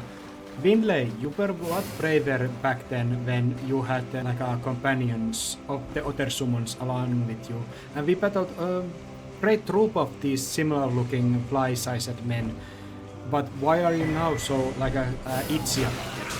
I get my mouth forcefully fed by one of the fly men who just violates me a couple of times, and I hate it. Millennia nods in agreement, putting aside her disgust in favor of determination. She tightens her grip on her blade, her stance firm. Agreed. As the insects start to approach, Millennia takes the lead, her golden eyes fixed on the flying creatures with steely resolve. Watch each other's back, she mutters. Finlay falls into step beside Millennia, her stance mirroring hers. She unsheathes her sword, her expression serious now, all traces of discomfort gone. Don't worry about me, she replies, a hint of a smirk on her face. I can handle a few bugs. Millennia rolls her eyes at Finlay's cocky assurance. Of course you can, she mutters dryly. Because you're so great at handling anything insect-related. But yeah, I use the crucible things and I just fly here and there exploring very fast as you guys just try to run behind me and you are left into the just alone basically when I just teleport here and there with the crucible things. Millennia grits her teeth, watching as Hannes takes the lead with little consideration for the rest of the group. She glances at Finlay, annoyance flickering in her eyes. He's really not making this easy for us, is he? Finlay sighs, echoing Millennia's annoyance. He's got wings, he thinks he can just leave us behind, she grumbles, picking up the pace to keep up with Hannes. Idiot. He could at least wait for us.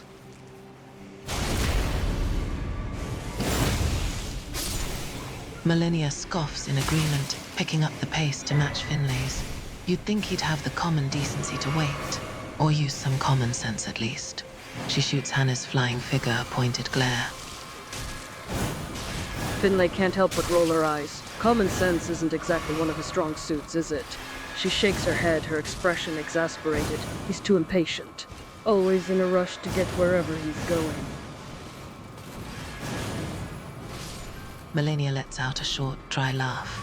And yet, somehow, he still manages to get himself into trouble before we even arrive. Finlay chuckles despite of, at least he keeps things interesting. Millennia smirks. That's one way to put it. Finlay grins, her annoyance starting to fade a little in the face of Millennia's dry humor. Oh, he can be a lot of things. Irritating, annoying, reckless. She glances ahead at Hannes, still flying ahead without a care. But boring? Never.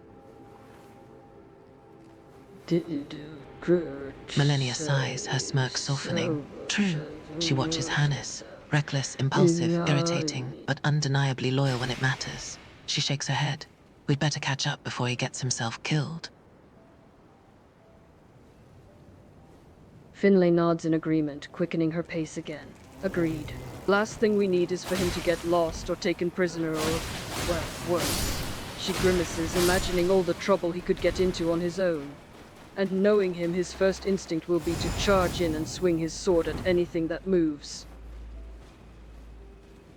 Yes, I am just teasing Malenia about the fact that we beat her ass together, like six of us, and it wasn't meant to be like a honest battle or any battle.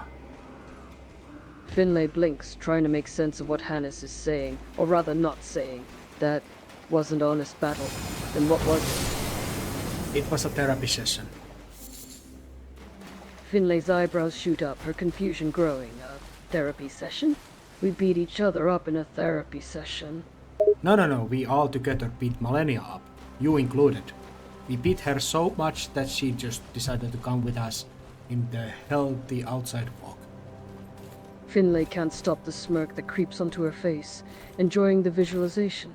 Sounds like a pretty effective therapy session then.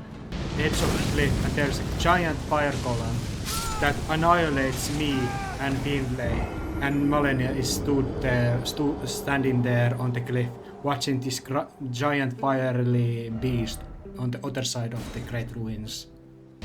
Finlay looks at him incredulously. You're going to what?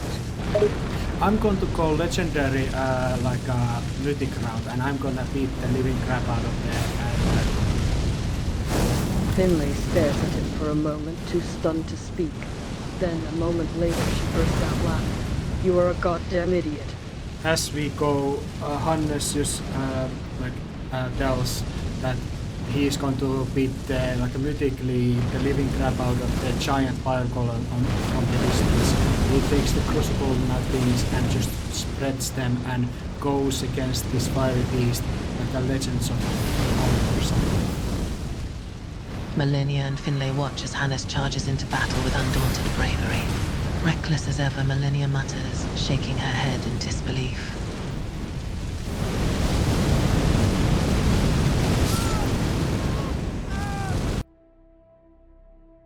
The Pretender looks up in the sky and sees the flying Hannes. The Pretender then looks at the burning golem. He doesn't know what to do as his eyes widen. He is frozen in sheer shock. His voice shakes as he speaks. Hannes? Yeah. No time, Pretender. Join me. This is the battle of your destiny. Join with me. The Pretender snaps out of his shock and begins to move. He runs up to the foot of the fire golem and looks up at the daunting foe. What is this thing? He shouts, his voice shaking. I start the dialogue as I fly like a Valkyrie of the old metallurgies and stuff with the wings. But it managed to hit me to the ground, its mighty force, and it grabs me and it burns me with the fire. You don't, in its gut, its gigantic twirling top that is like a portal to hell, where inside of it is dragons and corpses of uncounted amount. The Pretender gasps, looking up at the fearsome creature with a mixture of awe and fear. He sees that Hannes has been taken by the thing and it's burning him with the fire. He watches as the golem grabs Hannes and throws him to the ground. The Pretender also sees the fiery portal inside the creature's gut, swirling with dragons and uncounted corpses. It is a tool of war of the Marika's crusade. Reason why these things are because of what you are. The sins of the Hornsent by making Marika's people into Yarn Saints. These things are born from that sin. The Pretender listens intently to Hannes' words, trying to make sense of what he is saying. He feels confused and overwhelmed by the sudden influx of information, but he continues to listen. The Pretender realizes that this creature is a relic of a long-forgotten war, and that it is somehow related to the past sins and mistakes of Marika and the Ornstein people. Help me. I don't want it to burn this place. Join me in this glorious battle. Real Alexander. This is how I shall name you, if we manage to survive this. The Pretender feels a sense of urgency and duty rise within him as Hannes' words echo in his mind. I will help you. I will fight with you, he cries out, raising his weapon and steeling himself for the battle ahead. It stomps to the ground. Well, is on flame. He's immune to its flame, but its bulk is great. But he is great too, and he shakes the ground with his fists. He has become like a real Alexander, mighty and formidable.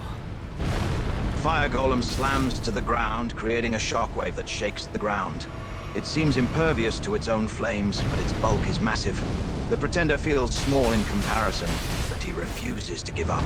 He rises with his fists, determined to fight to protect this place. He sees Hannes watching him, and it encourages him to keep on going. The Pretender becomes fearsome and formidable, like the mighty Alexander himself. I feel tiny, even if I fly around like a god, and I die and return from the grace. You are... It is good to see you, friend. It is good to see you. The Pretender hears Hannes's voice over the cacophony of battle. He looks up to see Hannes, still fighting despite his previous injuries.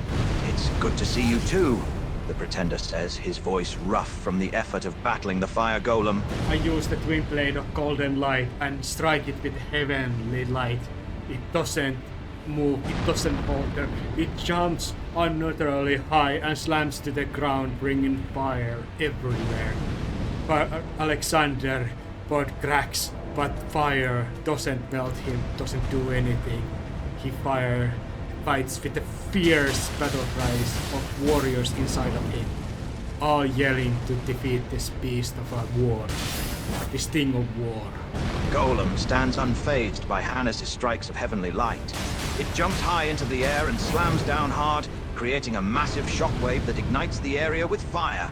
Alexander the Pretender's armor heats up, but he remains unharmed, his own battle cries joining the voices of warriors within him. He charges forward, fueled by his anger and determination. The Golem seems almost invulnerable, but Alexander refuses to give up. He fights with all his might, determined to bring down this ancient beast. As you are on the ground, like a worthy guard warrior, that's what you are. This is like a fated battle of the fire giant. But I will tell you, that battle will never come past.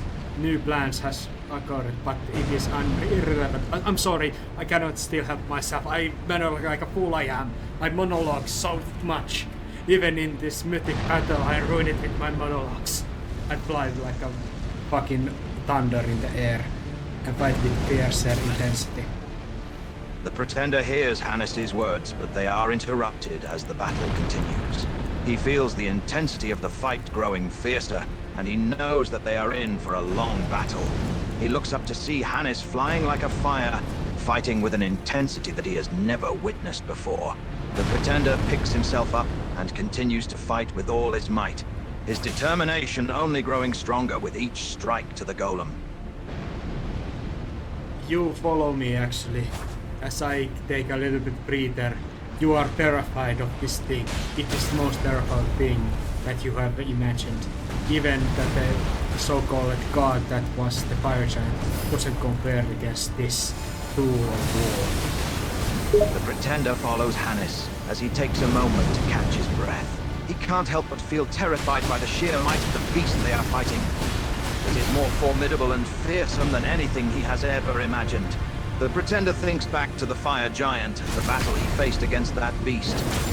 It pales in comparison to the fire golem standing before him now. You see the corpses, horses, people and dragons inside its feet and legs. And we bring it down. And I slam my weapon against its stone mask and cause a critical hit, but it doesn't go down. The Pretender looks up to see the corpses and dragons trapped within the golem's legs. He feels a sense of revulsion and anger at the sight of them.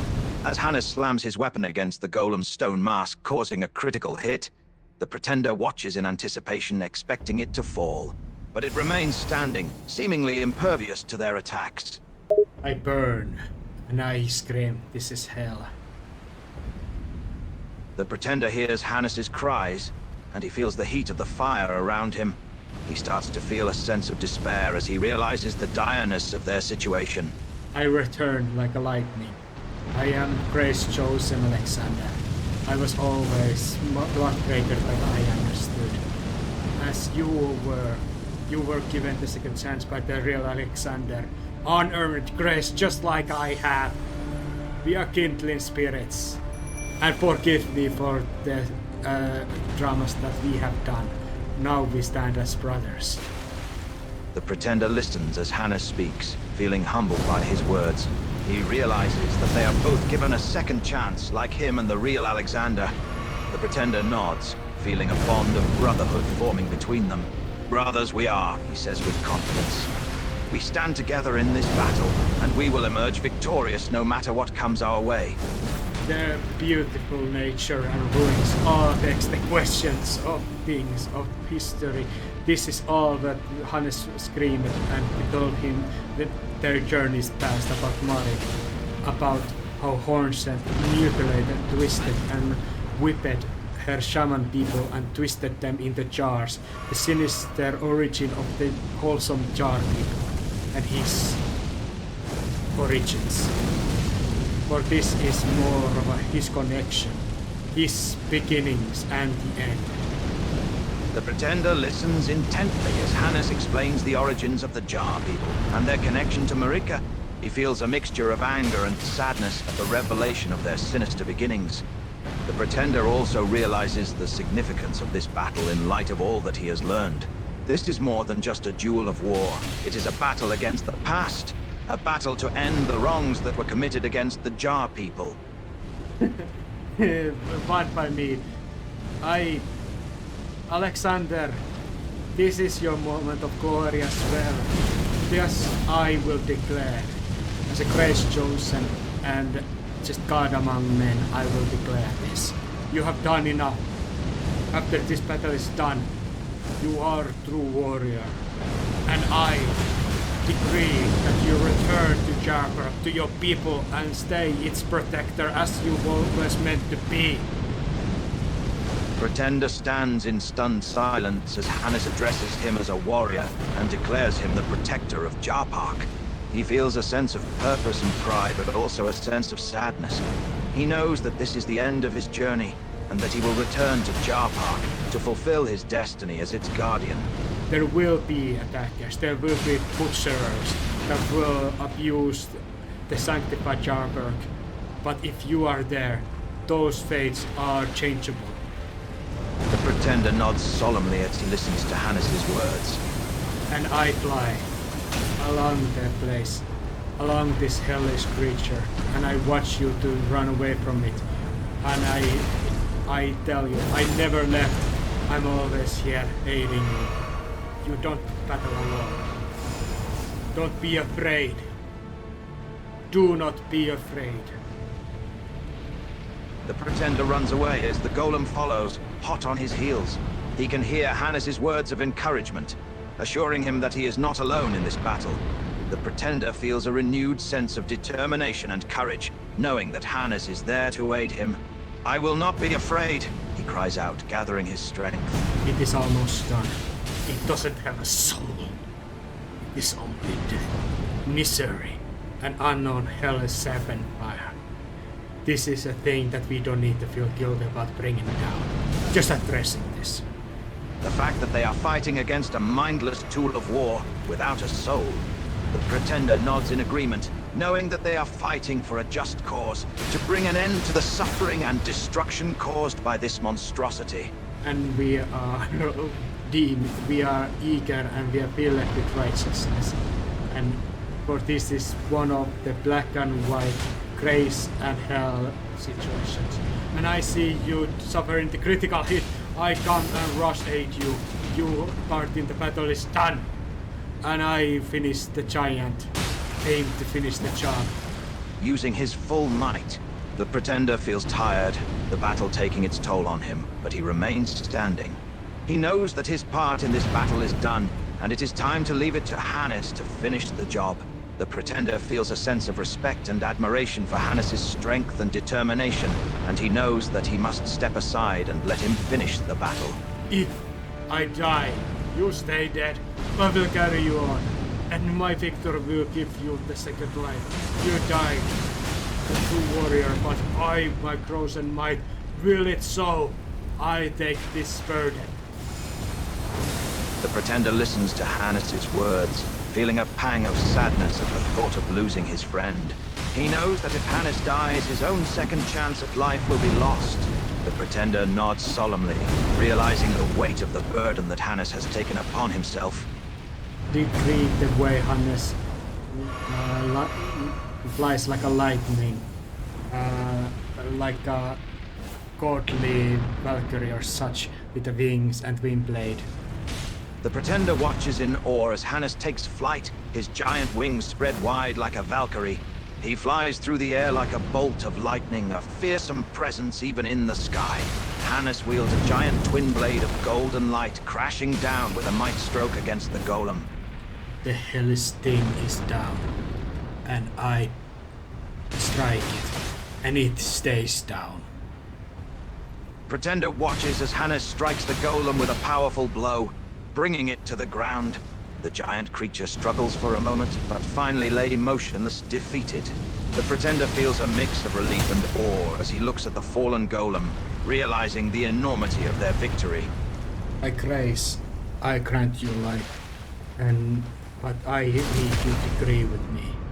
You will return to your home. I bear witness to your glorious act today. You may tell this so, and inspire a certain younger jar of person, probably become a great warrior like yourself, but another day. It's time to go home. The Pretender listens to Hannes's words, feeling a mixture of gratitude and sadness. He knows that it is time for him to return to Jarpark and fulfill his duty as its guardian. The Pretender looks at Hannes, his friend and comrade in arms, and nods solemnly. I understand, he says, his voice filled with emotion. I will return to my home and do my duty, but I will never forget the adventure we shared together today. Were you discussing about or anything while I was away? Millennia's eyebrow raises at Hannah's words, her expression sharpening. She looks at Finlay, who shifts uneasily under her gaze. We were talking, she replied carefully. Finlay shoots her a sharp look, a warning in her eyes. But Millennia ignores it, her gaze returning to Hannes, discussing old times. Her tone is guarded, her words chosen carefully. It's clear that there's more to it than that. But she's not willing to elaborate. Not yet, at least. You mean the lesbian times? Millennia bristles at the bluntness of Hannes's statement, her cheeks flushing with just a hint of embarrassment. That's not what I meant, she retorts, her voice strained. Finlay looks away, clearly uncomfortable with the direction the conversation is taking. But a hint of annoyance directed at Finlay creeps into her gaze. Finally, she musters up the courage to speak again. Enough, she snaps, her voice harsher than she had intended. This is not the time for reminiscing or blame. I do agree with that. Millennia's gaze snaps toward Finlay, her eyes hard. And why not, she challenges. Her tone is sharp, almost angry. Are we meant to just forget the past, forget what happened between us? She takes a step closer, her gaze locked with Finlay's. You left me. You deserted. Her voice trails off, a hint of pain seeping into her words. Finlay flinches under Millennia's piercing gaze, her gauntleted fingers curling into fists. Scarlet rot seeps between the cracks of her armor, responding to the turmoil inside her. Left you, she rasps, thick with rot and regret. I carried you, across the lands between when no one else would. Through the rot, through the wars, through death itself. Her breath hitches, corrupted lungs straining. Then, softer, bitter, and yet you still doubt my loyalty.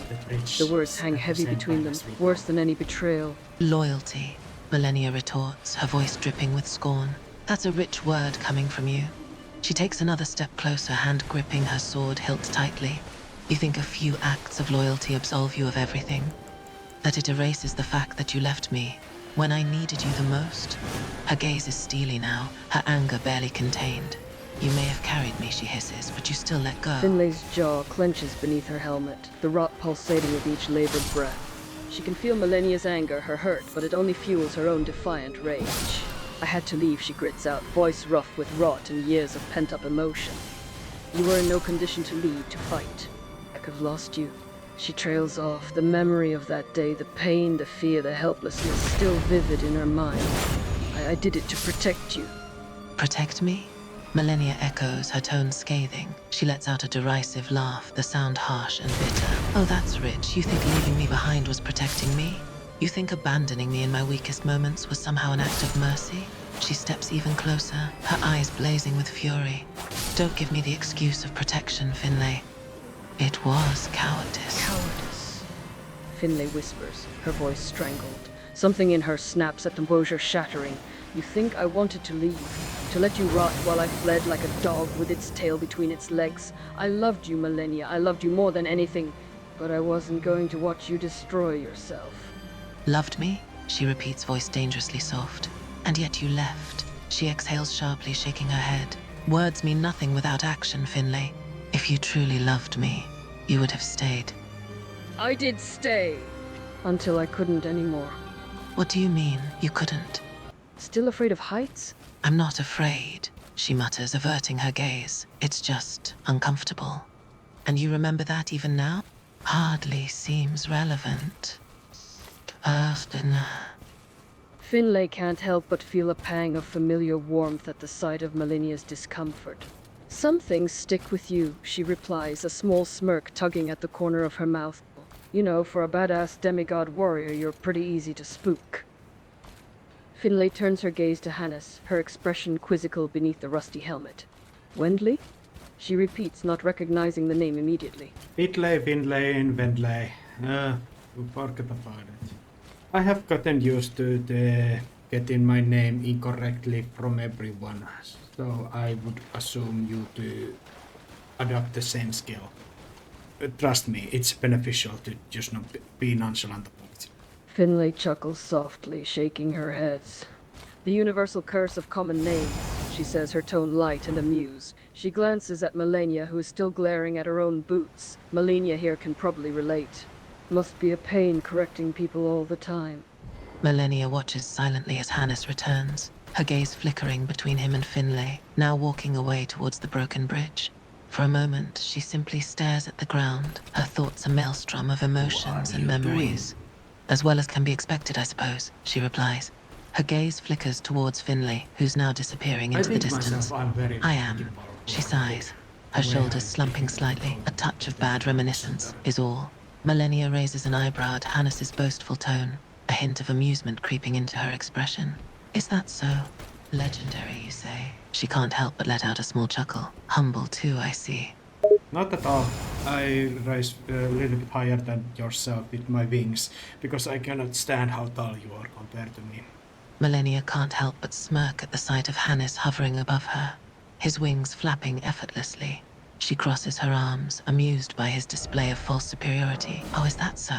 You feel the need to literally put yourself above me now, is that it? She gazes up at him, her expression playful. I quickly grip your waist and bring you down, very forcefully and quickly. She struggles for a moment, caught off guard by his strength before finally settling on the ground. Watch it, she protests, her tone half amused, half irritated. We are at the Millennia same shoots level Hannes now. a We can withering glare continue as she the smooths journey. down her Finlay clothes, is trying to regain her composure. That was unnecessary, she mutters, but there's a hint of begrudging respect in her tone. Very well, let's get moving. She glances back at Finlay, who's waiting at the other side of the broken bridge, watching them with a mix of amusement and trepidation. Millennia lets out a heavy sigh, preparing herself for whatever lay ahead. Smooth move, Hannes, she remarks dryly, crossing her arms and leaning against the remains of the bridge. Couldn't let Millennia's pride remain unbruised, huh? Yes. Millennia shoots Finlay an irritated glare, still a bit flustered from being manhandled by Finlay Hannes. grins I at the didn't need lack of his help. sarcasm in She Hannes's snaps, answer, her unable pride to resist bristling. needling She takes a little few more. steps towards the You just broken couldn't bridge, resist her eyes playing scanning knight the in gap. shining armor, I can could jump you? that. She teases, her voice taking on a light, almost mocking tone. Had to prove that you could still sweep Millennia off her feet literally as well as metaphorically? Yes, I'm gonna absolutely play this off.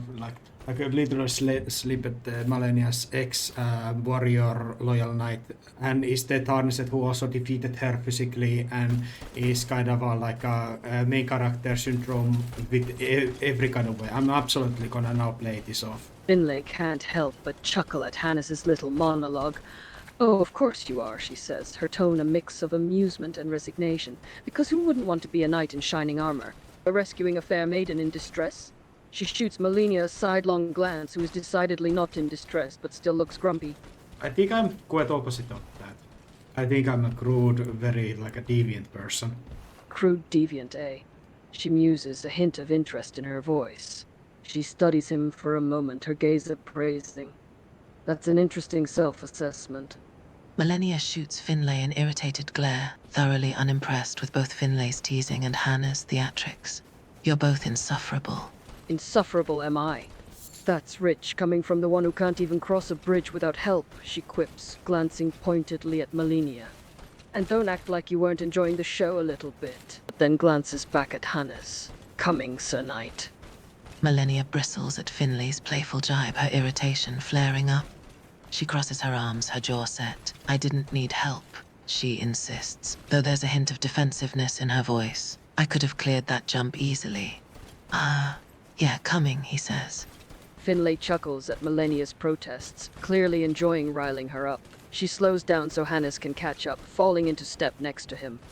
Oh, I'm certain you could have, she says, her tone dripping with sarcasm. Melania, the unstoppable warrior, afraid of it'll jump.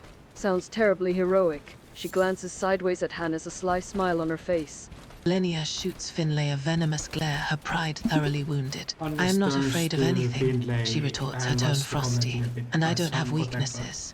She turns away from them, crossing her arms and muttering under her breath. Finlay I raises just an eyebrow at dislike Hannes as he heights. turns to her, expecting another witty remark or quip. Another wise observation to share with us all? She teases, her tone light-hearted. Instead of being like a knight and like that kind of a savior type or whatever you were calling it, I literally just stole you a box of ashes from the memory place or something, place of honor. The night used you on my own purposes, even had sex with you in the gloomy, misty forest one time only, like just a happenstance after killing the wild man. Very undignified situation. And then you join it with a bunch of other legendary knights to beat the hell living out of your former goddess. And now we are just talking about your histories and stuff. So that is the situation that I would regard myself in the context as. Finlay can't help but laugh at Hannes's blunt and somewhat crude assessment. She shakes her head, chuckling to herself. You certainly have a way with words, she tells him, unable to hide a small smirk at the memory of their undignified situation. She glances ahead at Melania, who is studiously ignoring them, then turns back to Hannes. But I suppose you've got a point. We're hardly a group of stereotypical knights in shining armor. More like a band of misfits with shady pasts and questionable morals. But I think we are retarded demigods and just doing some legendary wholesome stuff, while also practicing very unwholesome violence here and there. Finlay laughs again, a sound that echoes through the crumbling ruins around them. She can't help but agree with Hannes's assessment, finding it both amusing and refreshingly honest. You know, that's a rather accurate description, she admits, nodding in agreement. Demigods, and a touch of questionable behavior thrown in for good measure. We're quite the unlikely bunch, aren't we? Yes, I want to go look for those. Melania shoots Hannes a Finlay withering glare. cocks her head What did you quizzically at just Hannes's say? suggestion, not entirely sure what he's getting at. So, Malenia Go look for what and exactly? Finlay And why do we will need together Malenia go for to this? the upper levels of the ruins of Rao that is not accessible normally. But Hannes, using his crucible wings and just using pure grace, turns them into immaterial spiritual matter and brings them with him to this platform that is a lot more odd. It has like a plain grass field, some trees, but it feels very uncanny. Melania Finlay follows Hannes follows Hannes, cautiously, a her mix eyes of flickering curiosity and towards the strange trepidation in her platform. eyes. What The is this sudden place? shift to this She strange asks, her tone platform with its cautious. uncanny She steps field carefully and onto the trees grass feels field, jarring her and boots sinking otherworldly. slightly into She the glances soft soil. around, She taking can in the sense something unusual unusual about surroundings. this place. What is this A strange place? energy She that asks, sets her her voice nerves on tinged edge. with wonder and unease. Why did you bring us here? It is like that one of a children's show, Teletubbies, that creepy looking wheels and grasses. Melania furrows her brow at the comparison to a children's show. her expression a mixture of confusion and annoyance. Teletubbies, she asks, her voice flat. Is that supposed to mean something to me? Finlay smirks at Millennia's confusion. She shakes her head, unable to resist poking fun. Oh, you don't know the delightful world of Teletubbies, Millennia, she teases, her tone light and playful. It's a magical realm filled with colorful, oddly shaped creatures and endless sunshine. A true paradise. She can barely keep a straight face as she speaks. Millennia stares at Finlay, unamused. Love that. That sounds utterly ridiculous, she deadpans, crossing her arms. If you're trying to mock me, at least make it interesting. Her eyes flicker to Hannes. Is this truly relevant to our mission? Or are we just wasting time? Wasting time, I think. Millennia's expression sours further at Hannes' flippant response. Then why are we here? She snaps, gesturing sharply at the unsettling grassy expanse around them. Her gaze lands on Finlay, who seems far too entertained by all of this. And you. Stop grinning like a fool. None of this is amusing. Finlay merely shrugs, still smirking. Oh, I disagree. Finlay bites back a retort, knowing better than to push Millennia's irritable nature too far. She can't help but find Millennia's annoyance amusing, but she knows to tread carefully. Fine, fine, she sighs, holding up her hands in a gesture of surrender. No more mockery, I swear. So what exactly did you bring us here for, Hannes? Hannes chuckles, clearly enjoying the tension between them. He spreads his arms wide, gesturing to the uncanny landscape. Well, aside from making Millennia deeply uncomfortable, which, let's be honest, is always entertaining, I thought this place might hold something interesting. See that? Looks like ruins, but older than anything we've seen in Rao. Thought you two might want to take a peek. Finlay folds her arms, considering it. Huh, could be worth checking out. Millennia scowls but steps forward. Fine. But if this turns out to be another joke, Hannes. She leaves the threat hanging. Finlay smirks at Millennia's warning, but wisely keeps any further teasing to herself. Instead, she nudges Hannes with her elbow, leaning in slightly. You sure know how to pick 'em, she mutters under her breath, though loud enough for Millennia to hear, just to stoke the fire a little. Then, before Millennia can react, she strides ahead toward the ruins, her curiosity outweighing her caution. Let's see what secrets this creepy little pocket of reality is hiding, shall we? I think this place is just like a outskirts of the designed maps that has no but the baseline graphics, because this is not place that we are expected to be in any point of time. That would explain the uncanny vibe this place has. Like we're in some unfinished corner of the world, not quite meant to be here. I am indeed flying with my wings, and I was just testing where the ground is stopping. And I think we are at the edge. You see the ground just continues, but I will tell you, if I step or you step forward, you will just fall off from the ground. But you guys can sense it. Finlay stops in her tracks, eyeing the edge of the ruins warily. Well, that's not ominous at all. She casts a sidelong glance at Millennia, who looks equally wary, though she hides it better. So we're on the edge of the world, then? Brilliant. Millennia exhales sharply through her nose, clearly unimpressed. This isn't the edge of the world, she snaps, though her tone lacks its usual conviction. Something about this place unsettles her, the stillness, the eerie familiarity of it. It's just unnerving. Finlay raises an eyebrow. Unnerving? Coming from you, that's saying something.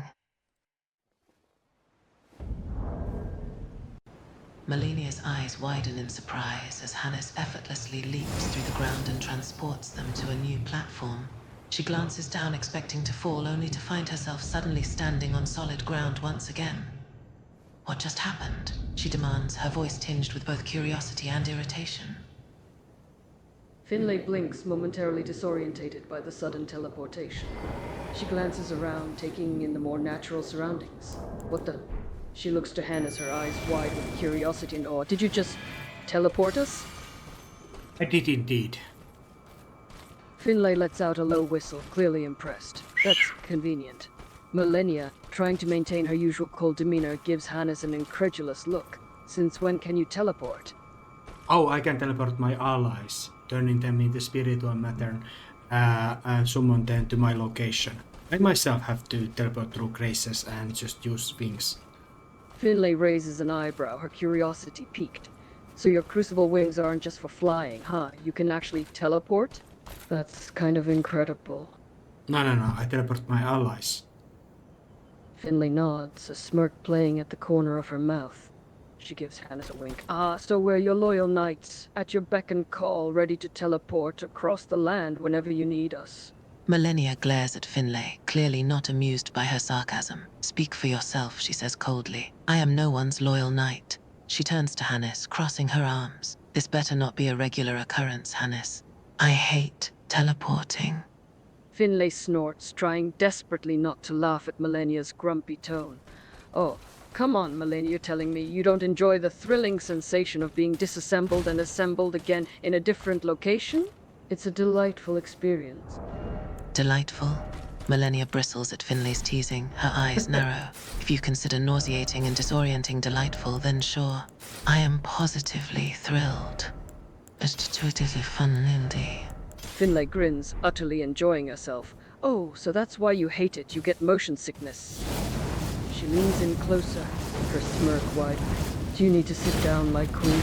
Maybe's fresh air.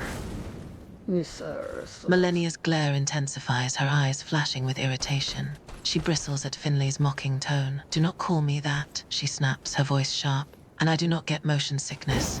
I simply prefer not to feel like I've been turned inside out whenever he decides to teleport us around. She shoots a hostile look at Hannes. Hannes comments. It seems that Malenia is that one specific person who is very good at one thing that but possesses many faults. Afraid of heights, spiders, platforms, and just simply teleporting. When Finlay, who is not that strong when compared to Malenia, does not give a single fuck about anything and just walks it off as if it's nothing. As if it's nothing. Millennia's eye twitches visibly at Hannes's blunt assessment. She seethes. I am displeased. Finlay, meanwhile, lets out a bark of laughter, thoroughly entertained. Accurate, she says, nodding. Millennia's got the temper of a god, and the patience of a toddler. Oh yes, the mighty Malenia, so fearsome in battle, but give her a bit of altitude, some spiders, and a magical disappearing act, and suddenly she's reduced to a whimpering mess. She shakes her head, feigning solemnity. It's tragic, really.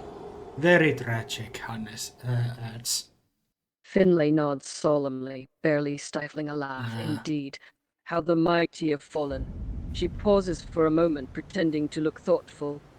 Perhaps we should arrange for a swarm of spiders to join us in our next battle. Maybe even a few high platforms. But yes, I Millennia's think we nostrils should flare, actually her grip on her sword tightening to the point where her knuckles turn refrain white. from this type of humor because she I have hissing seen with this barely has been contained fury. a I couple will of end times you. now. Finlay So merely I smirks, think for sake of completely variety, unfazed. we shall There she refrain is, from right this on making fun schedule, of Malenia threatening my or life her instead of little addressing her awkward. feelings. I think She it's sighs just a good dramatically. thing to do. Some things never change. Hannes wisely takes a step back. Finlay cackles in agreement, thoroughly enjoying herself. Oh, absolutely. Making fun of Malenia is one of life's simple pleasures. And it's only fair, since she's so good at making fun of everyone else. Millennia rolls her eyes at their agreement, but her irritation only fuels Finlay's amusement. You're both insufferable, she grumbles, her eyes narrowing. Can we just focus on the mission instead of mocking me?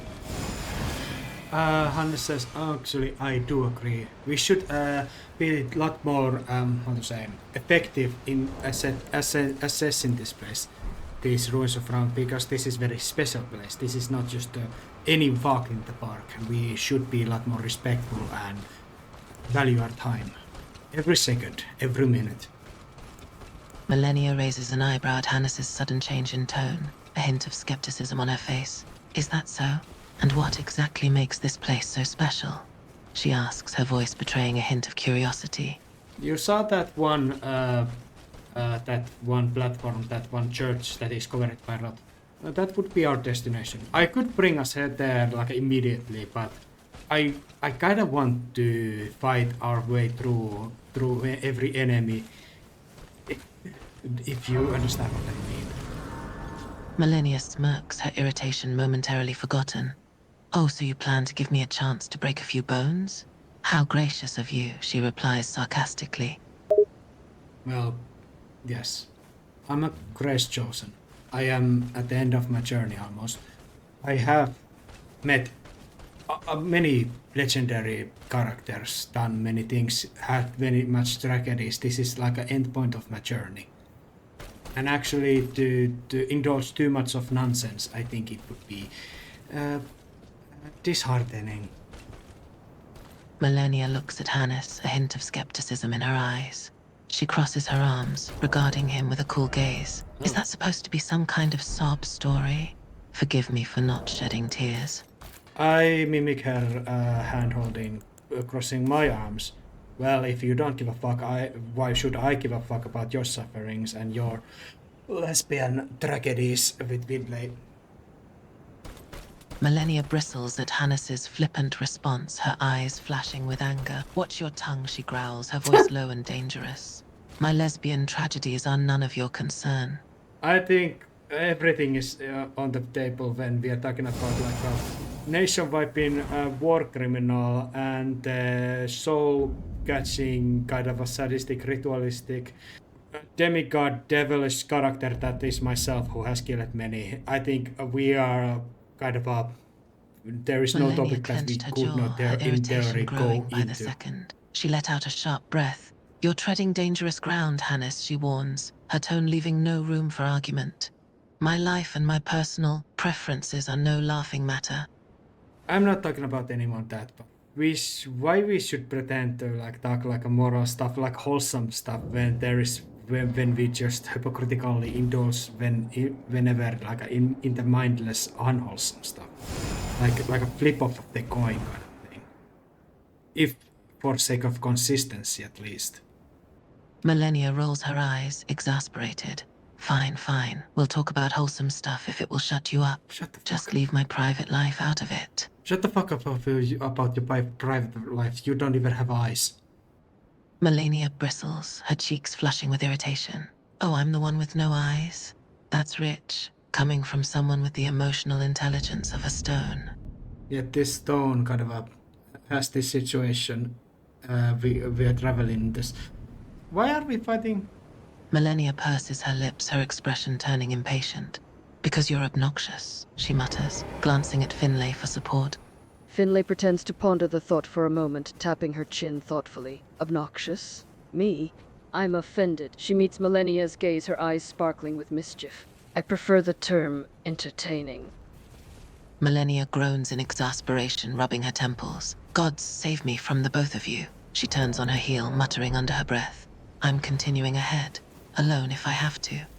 Hannes turns to Finlay. I want to a little bit explain just the situation. Finlay raises an eyebrow. Well, go ahead then. I'm listening. Well, I was just expressing this is kind of an end point of my journey and kind of building up that we should not dwell in the nonsense. Millennia, as expected, just said that she is not interested of my sob stories and that if she doesn't give a fuck, I don't give a fuck about her tragedies, and then I just by was added about lesbian tragedies, referring to your situation. Finlay raises an eyebrow, her expression turning quizzical. You know what? Fine, let's talk about Millennia's tragic lesbian past. Go for it. No, I don't really care about it. Finlay rolls her what are you eyes, speaking? exasperated You're at speaking Hannes' nonsense. response. Are you seriously so bad at communicating that you can't understand a simple conversation? My god, you're hopeless. Wait a second. You're accusing me of having a tragic lesbian backstory? She looks to Millennia for support. That's not fair. I have other character traits, you know? I know, right? Millennia doesn't even bother looking back, her voice carrying faintly through the ruins. Oh, really? Such as? She retorts, her tone biting. Finlay bristles, her confidence slightly shaken. I'm witty. Millennia scoffs aloud, her disbelief evident. Is that so? Because the only thing I've heard you say is lame jokes and mockery. I'm also brave and loyal, she calls back. Finlay glares in the direction of Millennia's voice, her irritation growing. Hey, I'm loyal to my friend. Millennia rolls her eyes, her tone dripping with sarcasm. How noble. I suppose your loyalty extends to everyone, then. Finlay hesitates for a split second, her mouth opening slightly. But no words come out. She quickly snaps it shut, her expression turning sheepish. Most people, she mutters defensively. Millennia lets out a dry chuckle. Right. Conveniently vague. Finlay bristles at Millennia's words, her pride wounded. It's not conveniently vague, it's just nuanced. Millennia scoffs, the sarcasm still evident in her voice. Ah, the nuance of selective loyalty. How admirable. Finlay clenched her jaw, feeling her temper rising. It's not selective, it's circumstantial. She retorts, desperately trying to salvage her argument. Millennia's eyes roll so far back that it's amazing that they don't get stuck in her skull. Circumstantial? In other words, convenient for you. Finlay throws her hands up in exasperation. Oh, fine, you win. My loyalty is flimsy and my wit is questionable, she huffs dramatically. Finally, a moment of honesty. Finlay scowls. I hate you. Millennia shrugs. Welcome to the club. Hannes comments a little bit. I don't actually like birthday gloves. Can we use some alternative? Finlay glances at Hannes, her brows furrowed. Huh? Finlay Why grits don't her you like teeth. tech labs? Excuse me, Millennia was speaking over you. I wasn't hearing what you were saying. Finlay Finlay grits her sighs and rolls teeth, her eyes. her into frustration Hannes' giving way to tendency bitter laughter. This is a club I never wanted to What did you want to join. say? Millennia can't help but chuckle darkly. Believe me, the feeling is mutual. I was traveling across the land of shadows while you guys were talking about your whatever it was. I was to the tower on the far back end and immediately came back. Both Finlay and Millennia turn to Hannes, puzzlement etched across their faces. You aware? Underwear. Finlay's eyes widen, taken aback by the abrupt and slightly bizarre revelation. Wait, what? She asks, her voice tinged with disbelief. It was just a joke. Finlay shakes her head. You're a strange fellow, Hannes. Millennia just stares at him with a mix of confusion and disgust. I would be if this was civil society. But according to our situation, what we are now talking about is next enough. That is why I'm choosing to dwell in these things. Or address these things as crudely as I am. Because I find it hypocritical that we would be not too squeamish talking about these kind of mundane personal things, but yet be very comfortable speaking about horrible things that you would get in life sentences in their civilized society. Finlay raises an eyebrow, her skepticism apparent. So, in other words, you're saying that it's okay to be crude because the world is cruel, and we should be equally callous in our conversations? Millennia chimes in, her tone dry. An interesting viewpoint. I suppose we're all savages now. Actually, that is fun point. I can be actually very polite when I murder a club of sorcerers and infant-like things in the Raya Lucaria. I can be just very polite and smiling and very courteous about it when I just stab them and slaughter walls full of blood. I can be polite about it. Yes, you are definitely right. What was I thinking? Finlay shakes her head, still slightly baffled. Well, I suppose there's logic in your... logic. I don't even disagree. I could actually just adapt to this very polite thing and address also as we are just murdering these kind of ghostly civilians in here, just nonchalantly as we are. But we can always be polite about it. Absolutely, you are right. You are actually right. I actually am agreeing with you. Finlay raises an eyebrow, a hint of bemusement in her voice. You sound strangely enthusiastic about being polite while committing violence. Because it makes me a little bit sorrowful, because people get very tense about personal sexual stuff, about personal sexuality or kind of life histories and traumas. But when we are actually talking about actual horrible things that we are doing, here actions, I myself find my soul screams the hypocrisy of it, and it screams to be consistent at least.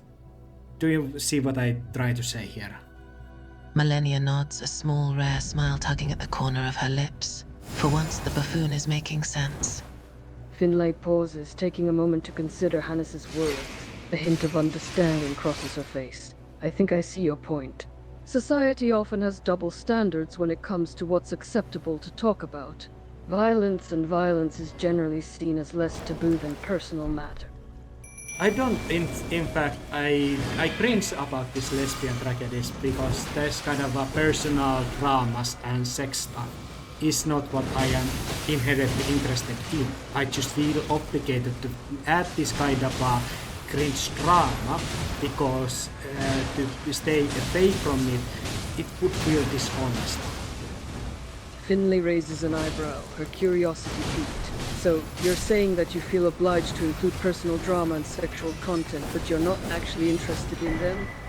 Finlay glances between Millennia and Hannes, shaking her head with exaggerated exasperation. You two make it impossible to be the mature one here. Millennia smirks. Good.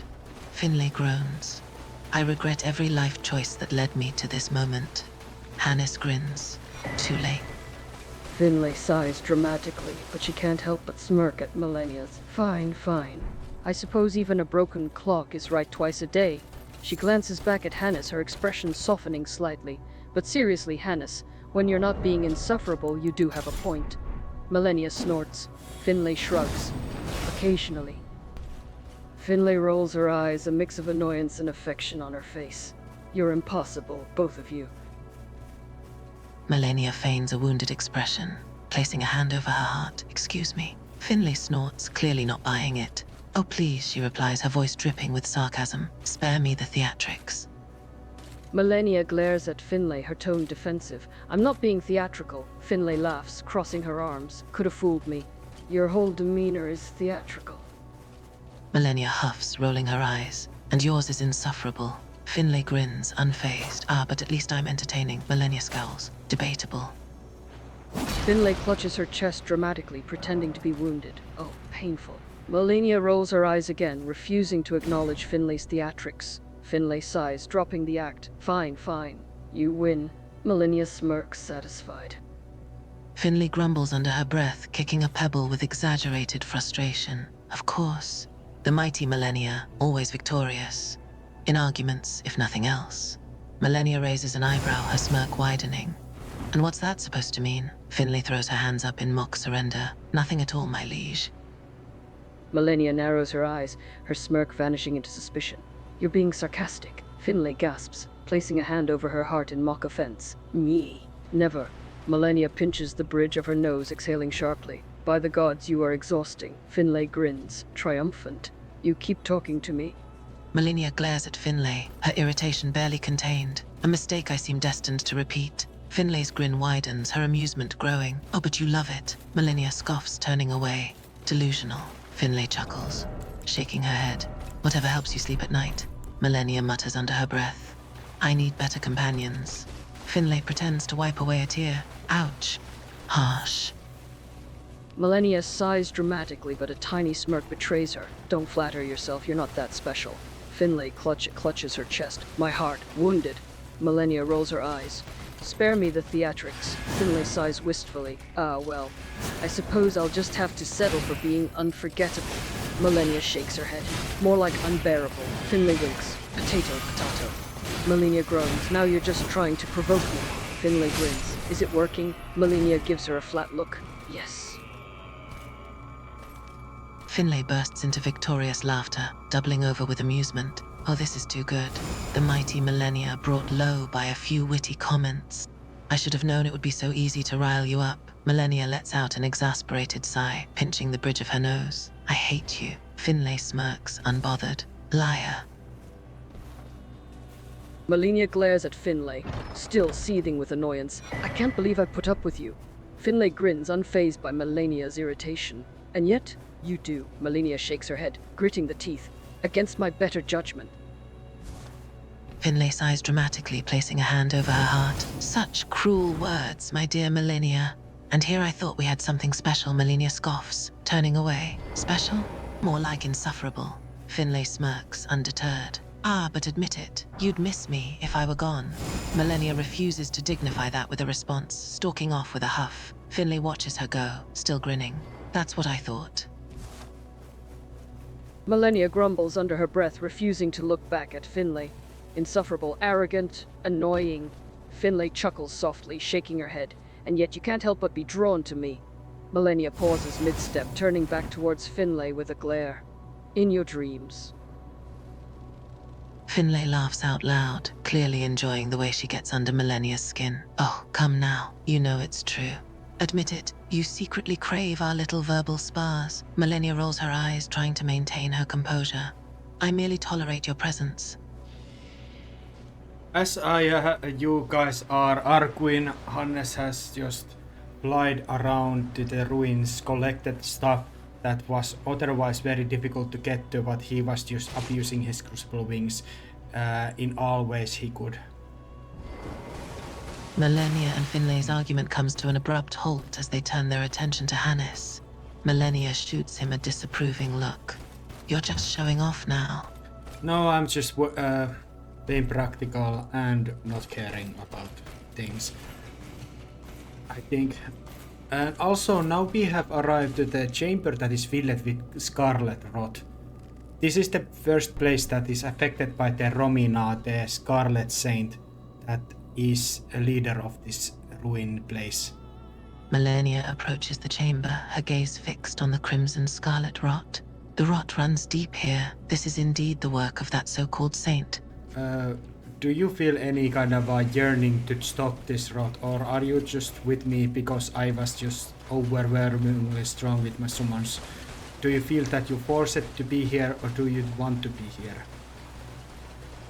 Malenia's expression hardens at Hannes's direct questioning, her gaze meeting his unflinchingly. She pauses for a moment, considering his words. I am here because I choose to be, not out of force, not because of your summons. I am here because of my own will.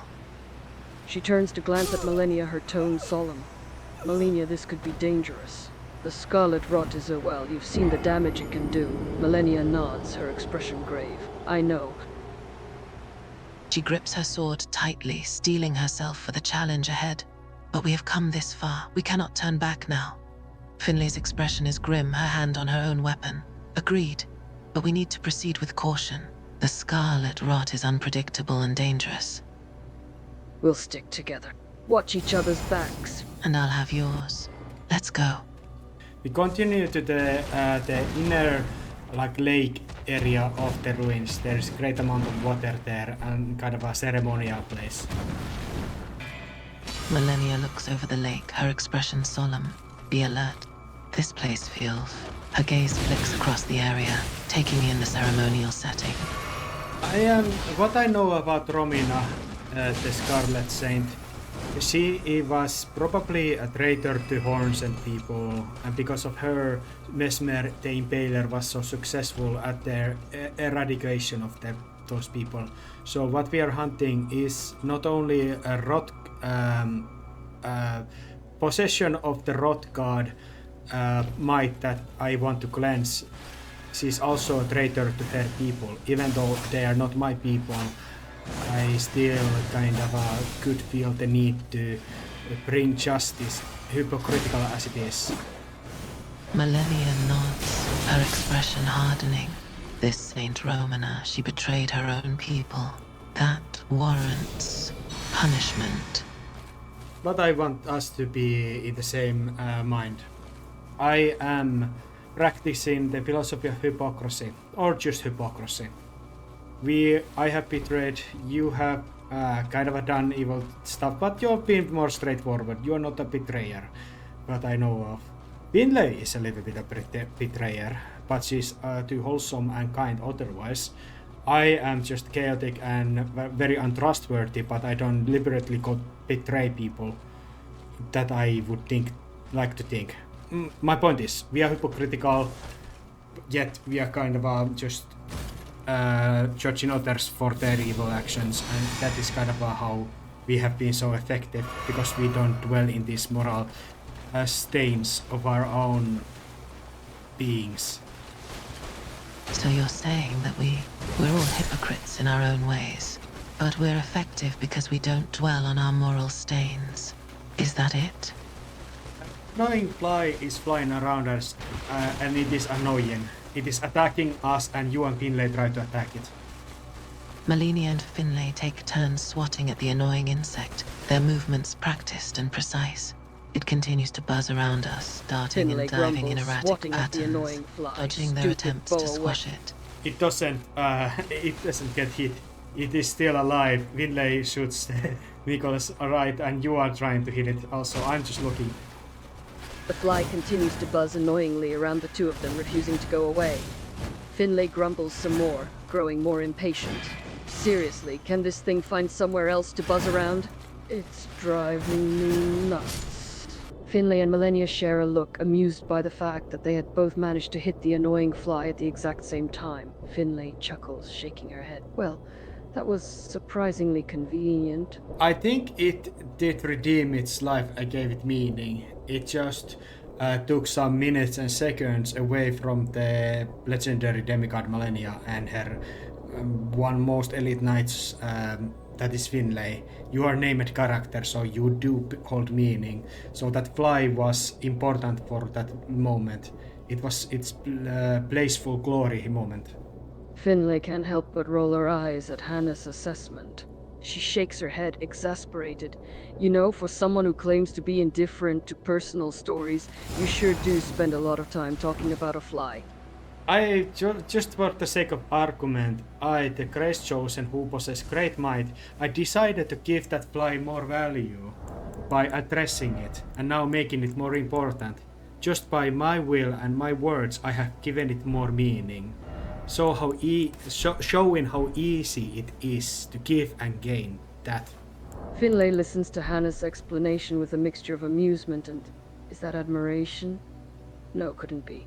So you're saying that you gave meaning to that fly's life simply by acknowledging its existence? It didn't care at all. It was just acting, but I gave it outside of its thought. I am a powerful and meaningful person who is in the great... I am a historical person in this story, and I just decided for the heck of it give meaning to this fly, just by happenstance. And I don't know why I'm continuing speaking about it, but I am still doing it. Finlay's amusement grows. She can't help but chuckle at the bizarre situation. You know, for a guy who claims to find personal stories stupid, you sure do love to talk about a stupid fly of all things. I am the one who's dwelling the personal things. Instead of the larger-than-life factions, histories, and some great moments, I am dwelling in the personal things. Finlay snorts at that. You claim to be above everything else, but here you are blathering on and on about a fly. Ask me something personal then. Tell me something personal about yourself. I thought you were pity. Okay, fine. Let's get personal then. What's your favorite color? Dark blue. Dark blue. Really? That's the best you've got? Not in like a blue. I mean kind of a dark night. Like a nightly dark blue or dark ocean blue. In certain... I like it variantly. I like the calmness of it. I know that it's a common likable color, and I guess I relate to people just because that is my favorite color also. Not just straight up blue, it is the very specific dark calming. Finlay considers this for a moment, her smirk softening into a slight smile. I suppose there's something calming about a dark night or a dark ocean, and its reflection of the stars. I can see why you like it. What is your favorite color? Finlay thinks for a moment. Might have to say green. Not like a sickly green or an ugly green. I mean like bright green. The color of a lush forest or, I don't know, a meadow. Oh, we are surrounded by greenery. We are surrounded exactly those things. Because we are in the ruins of Trough that is flush in green. And sky is very blue right now. So we are actually in midst of our two very favorite colors. Finlay looks around. You know, you're actually not wrong. I want to ask of you, why is it that Mikola the Kind and there is no in the Elden Ring game? Why there is no ending to Mikola the Kind? Like, because there is ending for the Dung Eater and that turns world into shit and everybody into suffering omens, and that is less moral in my personal opinion. Why there is no ending to like a Shadow of the Earth-3 DLC for the like Tarnished character to like choose to align with Mikola in original product? She leans against a nearby ruin, considering the implications. That's a good point. It is strange that there's no ending for Mikola. Perhaps the developers felt that his story didn't quite fit the game's narrative. I think it was against their ideological way of thinking. But I think that Mikola's character is kind of a like analytical argument or kind of a crafted thing that is anti-God, anti-Christianity, kind of a way of like agenda, but it is pure work of art. Elden Ring. I don't think regard this as an agenda build product, but I think there could be an ideological decision behind to not allow player to choose that specific ending, even though there is options to burn the world and make it for the dung eaters that are morally just incomprehensible. Finlay raises an eyebrow, intrigued by Hannah's interpretation. Interesting theory. It's true that From Software games often have subversive themes and complex narratives. It's entirely possible that the developers made a conscious decision to exclude Michaela's ending for ideological reasons. And more or so because I think if there was an actual ending that was able to be like a rich ending Shadow of Earth 3 that is aligning with the Miquella, I think it could be the case that they were afraid that their secret favorite kind of a forced narrative that is not Rani the Witch could get less people to choose her when there was an actual other option, because it would go against their kind of a atheistic anti-god narrative that is kind of a secretly Rani the Witch, if there were some like ideological reasoning behind it. Finlay nods, considering his words. It's possible that the developers were worried that a Miquella ending would be too popular, and it would undermine their intended narrative focus. It's true that many FromSoft games tend to have philosophical themes, and FromSoft does tend to have a subtle anti-god slant to their games. It's certainly an interesting theory. That is what I have started to believe, and I accept it, but I just wish they could bear the kind of and allow also those who are ideologically in real life have an option. I regard it that they allow the player to burn the world, that is to go fully evil, like a full evil, but they don't want to regard some other like a nuance that has slight different evils, like a manipulative evil that is kind of a abstract, more nuanced. They are afraid of that because it begs the question: is this legitimate ending to their other preferred one, instead of offering the certain ending that they want us to choose, and others are just clearly like absurdly evil ones that they don't feel like a bad about if the player chooses them, because it is like a clear, like absurd ending. Finlay nods, understanding where Hannes is coming from. It's true that the developer's choice to exclude Miquella's ending seems odd given the other endings available in the game. Perhaps they were worried about the ideological implications or the message it would send. My own mind about it is this: that From Software is one of the most awesome things and companies and people who are making very beautiful artistic works, and I love them for it, and I have nothing but respect and appreciation.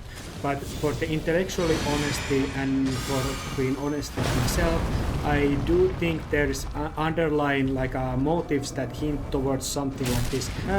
I guess it sometimes a certain vision I can accept because it is the right of the artistic people to choose however they want to end their own artistic works, and I respect that, even though I might have different mind about it. Finlay nods in agreement.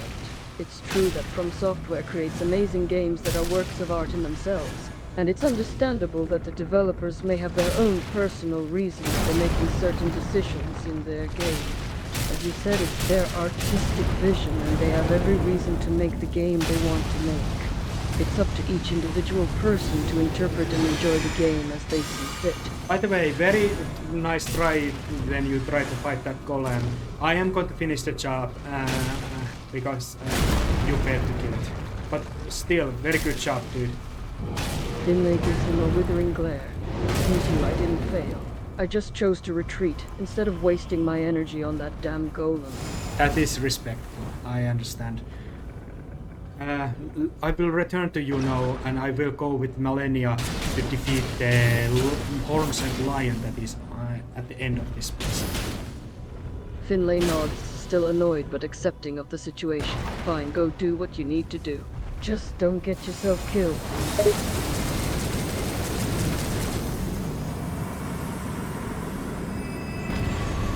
Okay, we are continuing. Finlay did challenge the great arrow shooting golem. She retreated for she was tired and I allowed her to do so and I finished the job.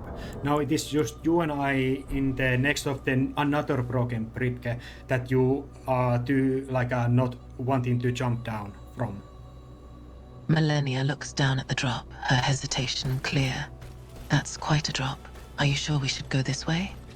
I was talking about the alternate endings and kind of an ideological meanings behind the endings, and in my mind, the original product could benefited if it had an original ending that was that Tarnished aligns actually with your brother Mikuela instead of going forcefully against them, as if that developers have forced a certain decision upon the Tarnished, that I, in my mind, even though it is ironical that they would be choosing the ending that rips the world of the decision that comes from the Mikuel's ending, yet I think it is the right of the Tarnished that has a legitimate option to burn the world or damn it to the Dung Eater's horrible ending, or other ones that are also very bad and good in certain ways.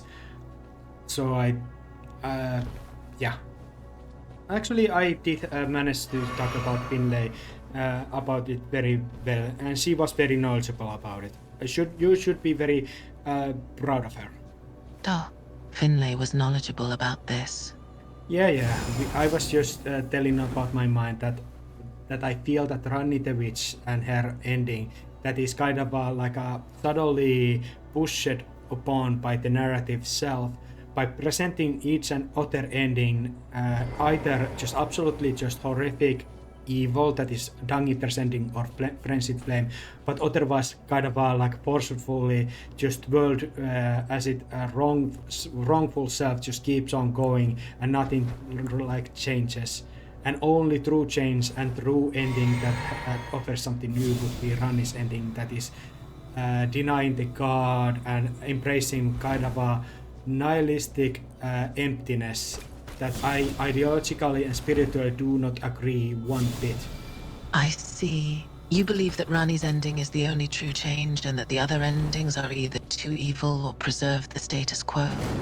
I think they made deliberately that so that everything just pushes towards this one logical question, but the another one was Mikuel the Kind, but they knew that if they offered the chance for the Tarnished to choose to align with Mikuela, it would actually steal a great multitudes of the people who would choose or align with Ranni the Witch and her nihilistic anti-god ending, embracing something that is kind of a reflection of Christianity, not fully so. And it was ideological decision that they reframe it from making that ending, and I find it intellectually and ideologically I don't know, deceitful. Not I don't want to be too mean about it, because I respect artistic works and people who make great works, but also I want to be honest with myself, what I see or feel about the things. Millennia absorbs his words, her expression thoughtful. You believe that the developers made a deliberate choice to push towards Ranni's ending, and that if they had offered the option to align with Miquella, it would have taken away from the appeal of Ranni's nihilistic anti-god ending.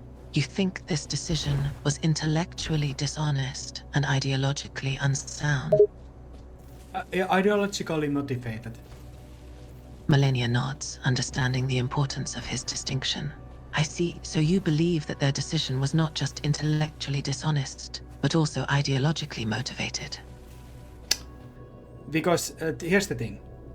They allow a person, the Tarnished, to burn the world, literally burn it with the frenzied flame. That is hellish and horrible ending. But because it's so horrible, it is kind of they can allow that to be there as an option, because it is just epic and kind of a grim. But there's the underlying intellectual. Obviously, this is not true ending. This is not good ending. The Ranni's ending, that is the good ending. You should choose that. Millennia nods, acknowledging his point. I see. You're saying that the developers allow the option to burn the world to exist because it's so shocking that it serves as a contrast to Ranni's supposedly good ending, which is the one the player should choose as the true ending.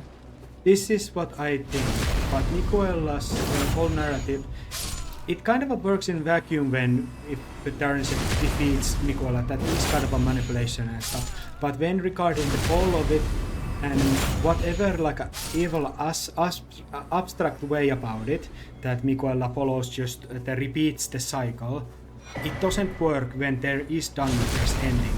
When I watch whole of it, I see the ideological alignment that has made the decision that they even had the voice lines that was referring that player should have the Mikuela's ending, but they in the some point decided to go against it. Maybe even go against bringing the Godwin the Golden as the final boss instead of you know bringing Radan. Malenia listens, finding his train of thought quite engrossing. She thinks for a moment before responding. I believe I understand your point. You're saying that there were voice lines in the game that referenced an alternative ending associated with Miquella, but the developers ultimately decided not to include it. And you suspect that there was an ideological reason behind this decision. And I can respect that because Mikuela's ending is kind of a bringing the like a very much like a pure godly kind of a charming power to the world that would like charm everyone to work together. That has its very negative kind of a like a very critical things that you can absolutely criticize and make a thing about why Darnset should choose to battle against Mikuela. Malenia nods in agreement. Yes. Miquella's vision for the world could be seen as idealistic and perhaps even naive.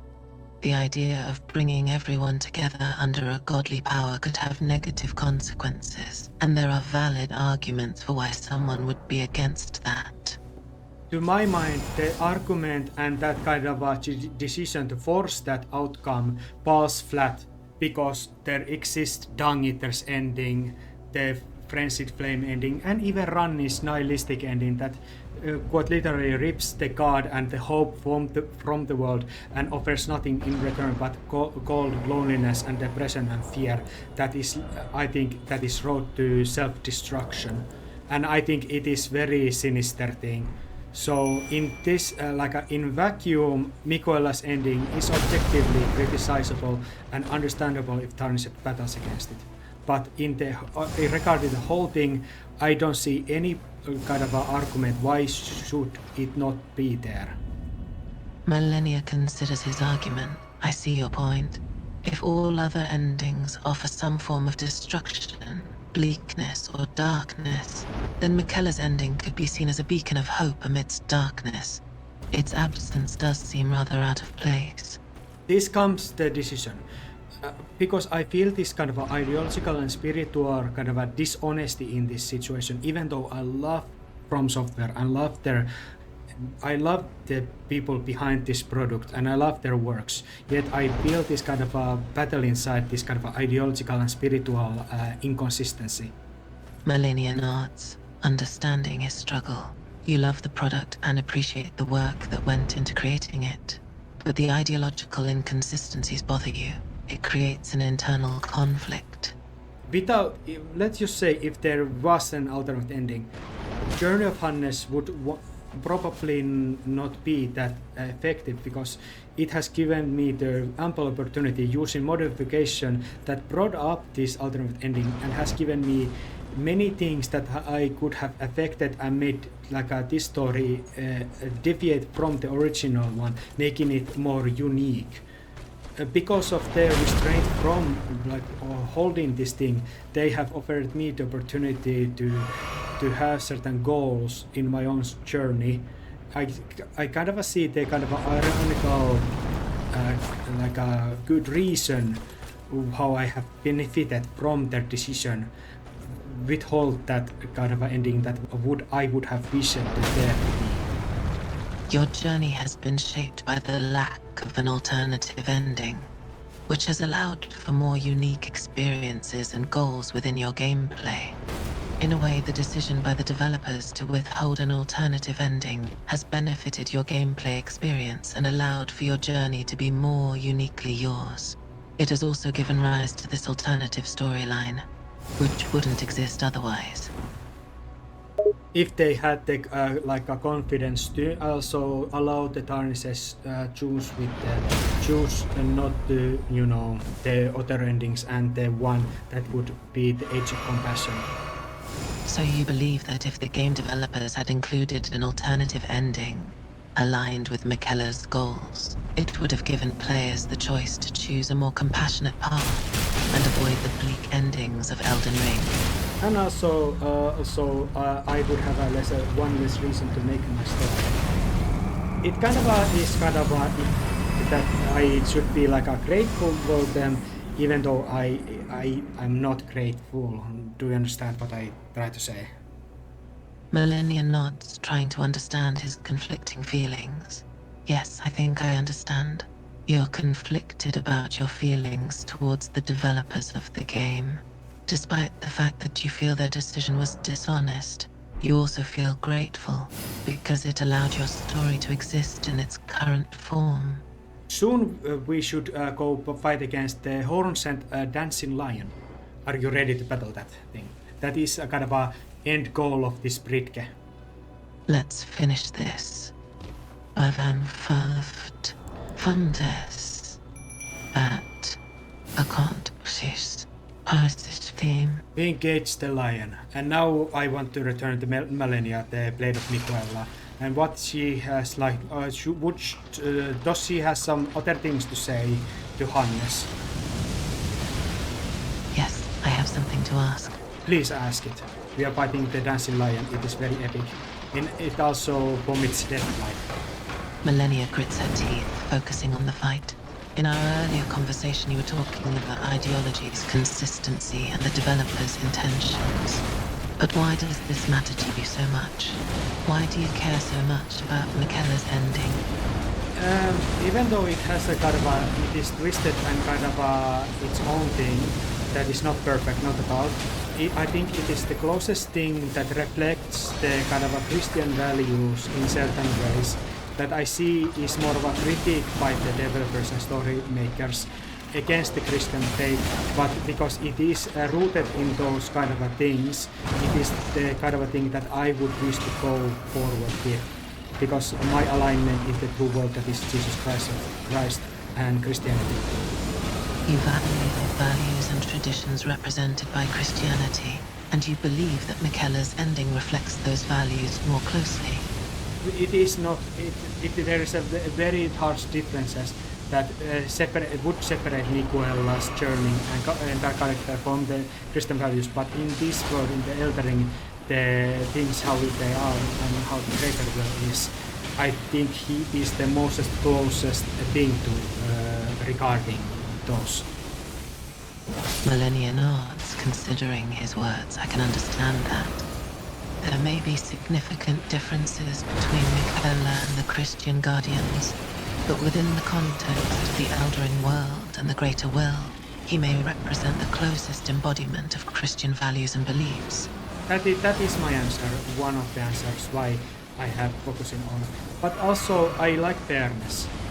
I don't like the kind of dishonesty, because I don't like Trinity Witch, because I see her to be, I see nuances, I see the kind of ideological and kind of subtle not manipulation that his entire story has revolved around to push towards this singular ideological ending that kind of rips the feeling of the authenticity.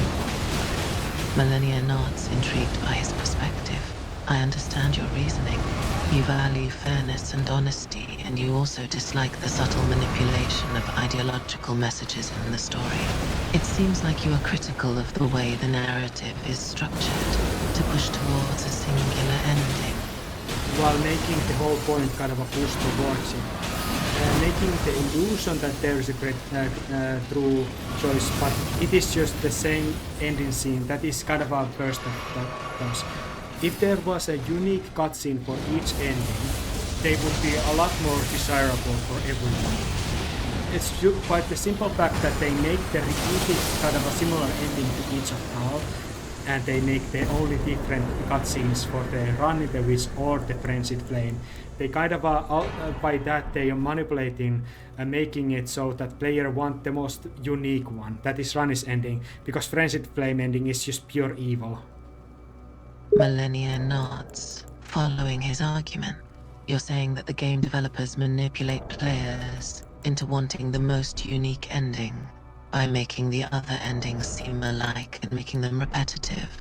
The only unique endings are Rani's and the Frenzied Flame ending. The latter is portrayed as evil, which makes Rani's ending the only appealing option. Yeah, that kind of is one of the ways that I would now say, but I choose not to dwell too deep on these things because it is not my point. I am not here to critique the developers. I am here to making my own story. This is my journey, and I love the product and I love the world of the Elden Ring, even though I might have these feelings about it.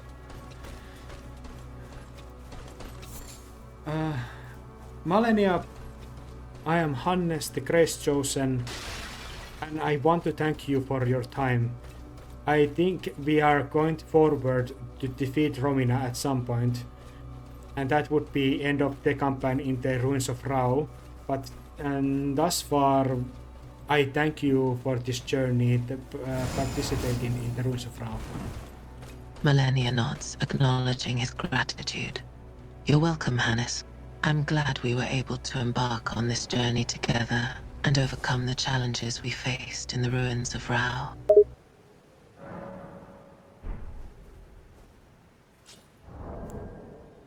Time goes, and I return. It rains, it's pleasant, it's silent. We walk together, and I lead you to your home. The Pretender and Hannes walk together in silence, the rain falling softly around them. The air is cool and refreshing, and the quiet surroundings create a sense of tranquility. The Pretender feels a mixture of anticipation and sadness as they approach Jar Park. He knows that he has a duty to fulfill, but he also knows that saying goodbye to Hannes will be difficult.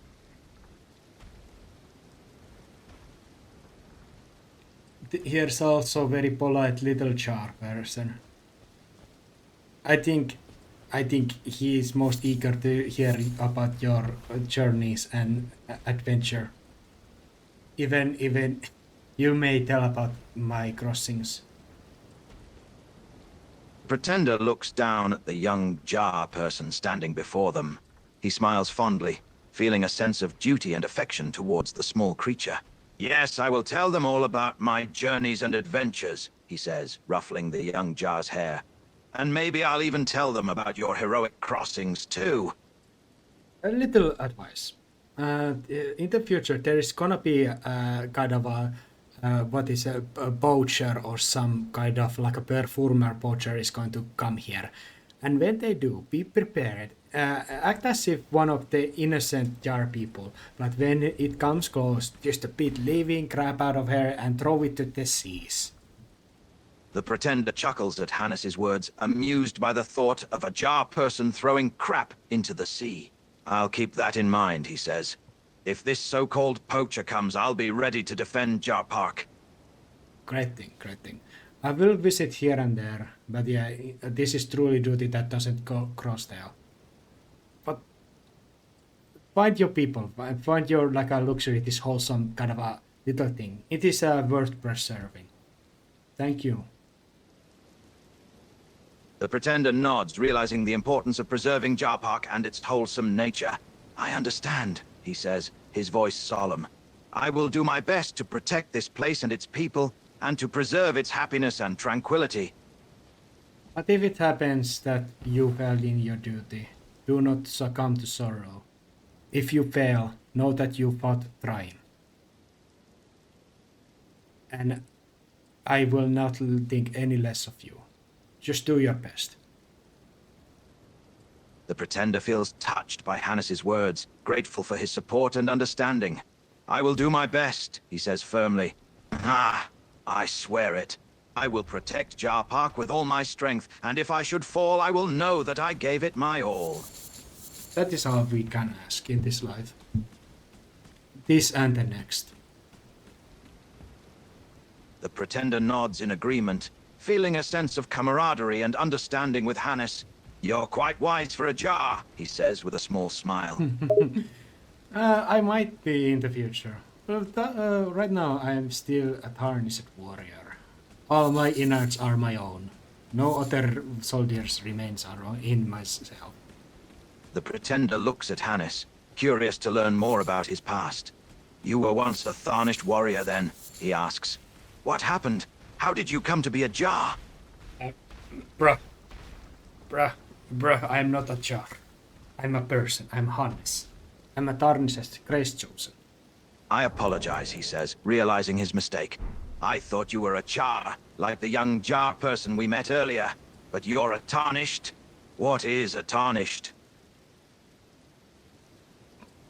I playfully do the mimic in the heavenly strike, scaring you a little bit.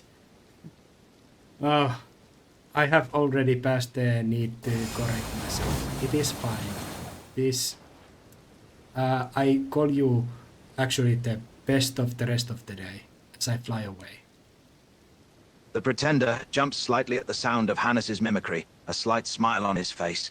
You spooked me, he chuckles. I thought a golem was attacking us again for a moment. I fly away. The Pretender watches as Hannes spreads his wings and takes flight, rising higher and higher into the sky. He feels a sense of awe and admiration for his friend, impressed by his strength and grace as he soars through the air.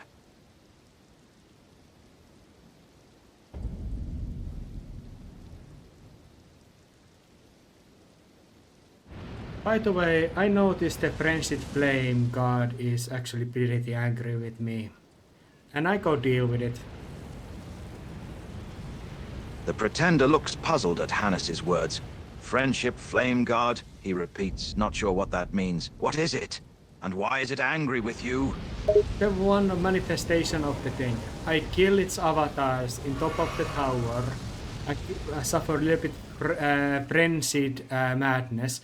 I take my blade, it is filled by the frenzied energies, and I just threw that frenzied flame lord energies to the cosmos.